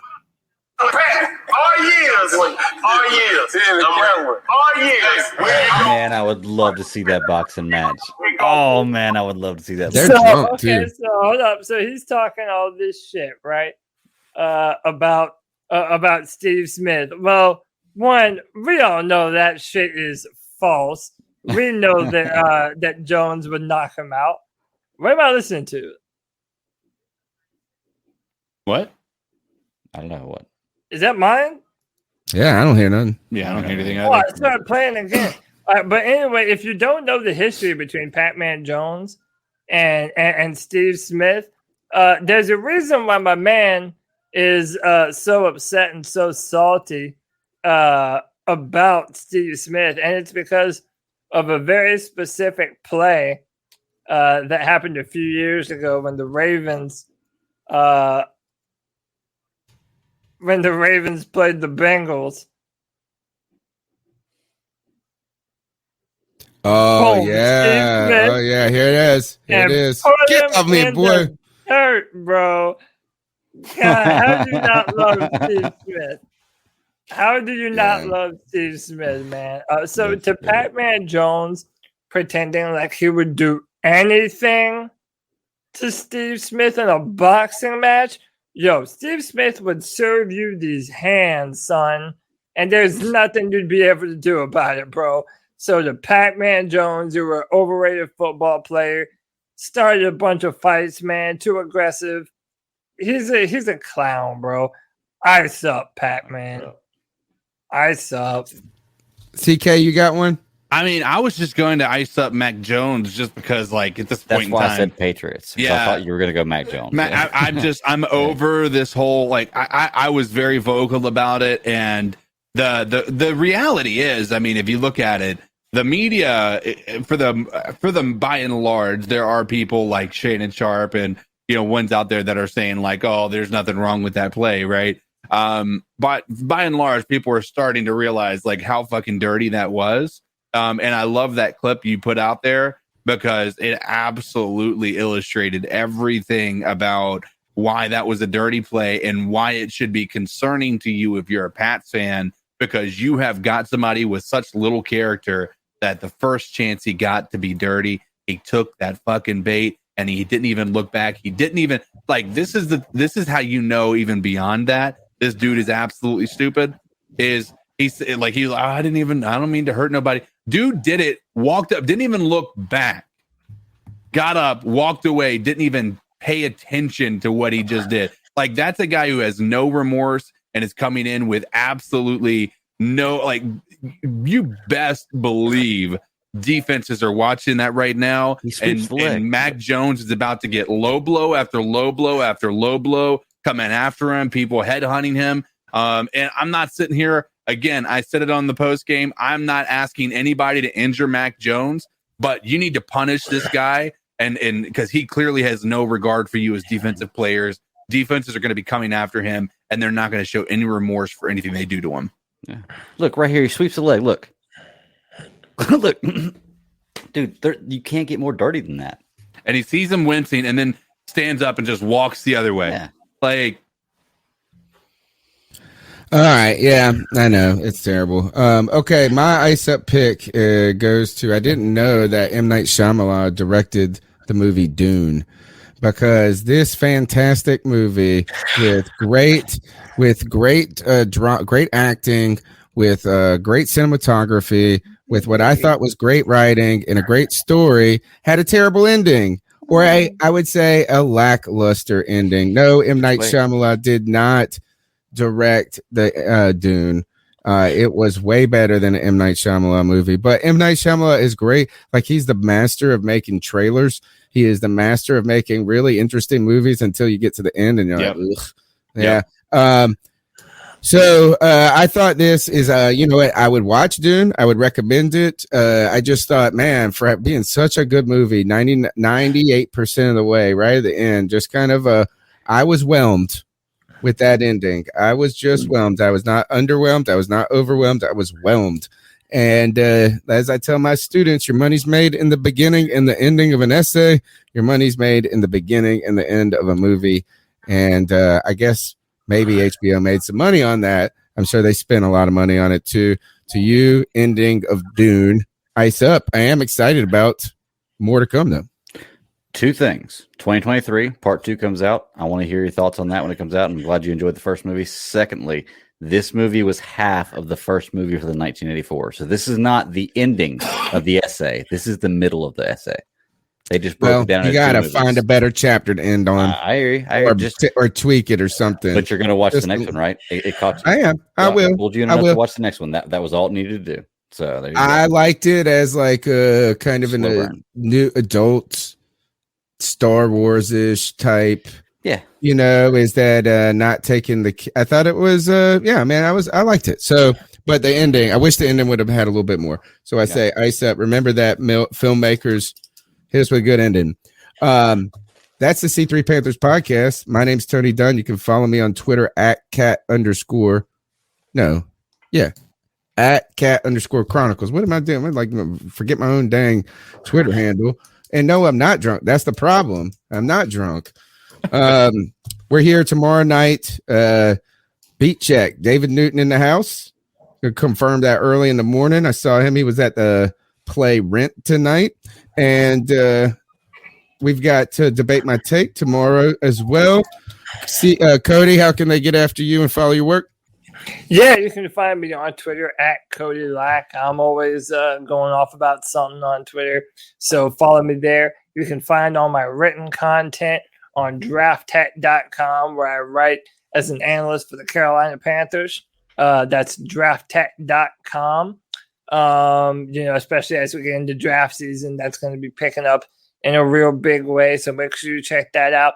And be here every Friday at 7 for the Friday free-for-all. You can join the show and have a conversation with me and everyone else in my cult of free-for-all about these Carolina Panthers, and you can have your voice heard. We do it every single Friday. Kevin Boshoven's in the chat. That's my Friday free-for-all homie. He's going to be feeling better after that cat call. He got it off his shoulders. Join us every Friday for the Friday free-for-all, and that's it, Tony. Greg, how can they get after you? You can find me at the BatDaddy52 on Twitter or at SCS Podcast 1. It's my other show. We go live Friday nights talking about all kinds of media, books. What's tonight? What's this week's topic? Yeah, this week's going to be Doom Patrol finale, and then I don't really know. No, we're going to keep over Prodigy, the new Star Trek show. It's out. It's a pretty fun show. It's a Nickelodeon show, but it's pretty fun for animation. Is it animated? It is. If you like Clone Wars for Star Wars, you'd like it. And then I saw honestly, Sarah talking about it. Yeah, honestly, just news after that. So there's not really a lot going on, but there's a lot coming up. So. Right on. CK, how can they get after you? You can find me on all social media at Codizzle Allen, TikTok, Facebook Gaming, Twitch, all those places. This Thursday, I'm going to be flying out to Vegas, so I'm not going to be.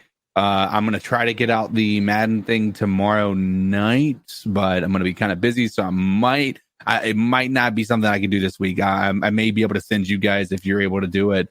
But just be on the lookout for that. Hopefully that'll drop this week.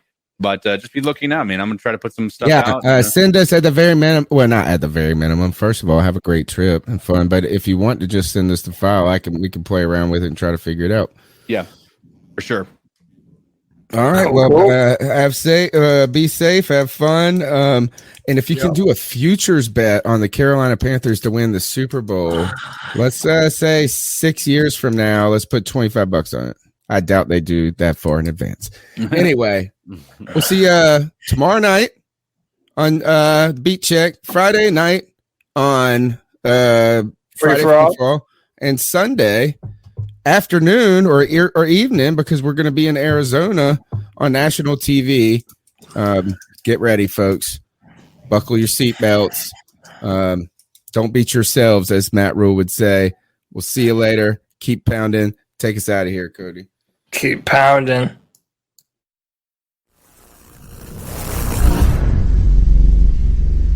Looking for a fun way to win up to 25 times your money this basketball season? Test your skills on Prize Picks, the most exciting way to play daily fantasy sports. Just select 2 or more players, pick more or less on their projected stats, and place your entry. You could turn $10 into $250. Right now, Prize Picks will match your first deposit up to $100. Just visit prizepicks.com/fan and use code FAN. That's code FAN at prizepicks.com/fan.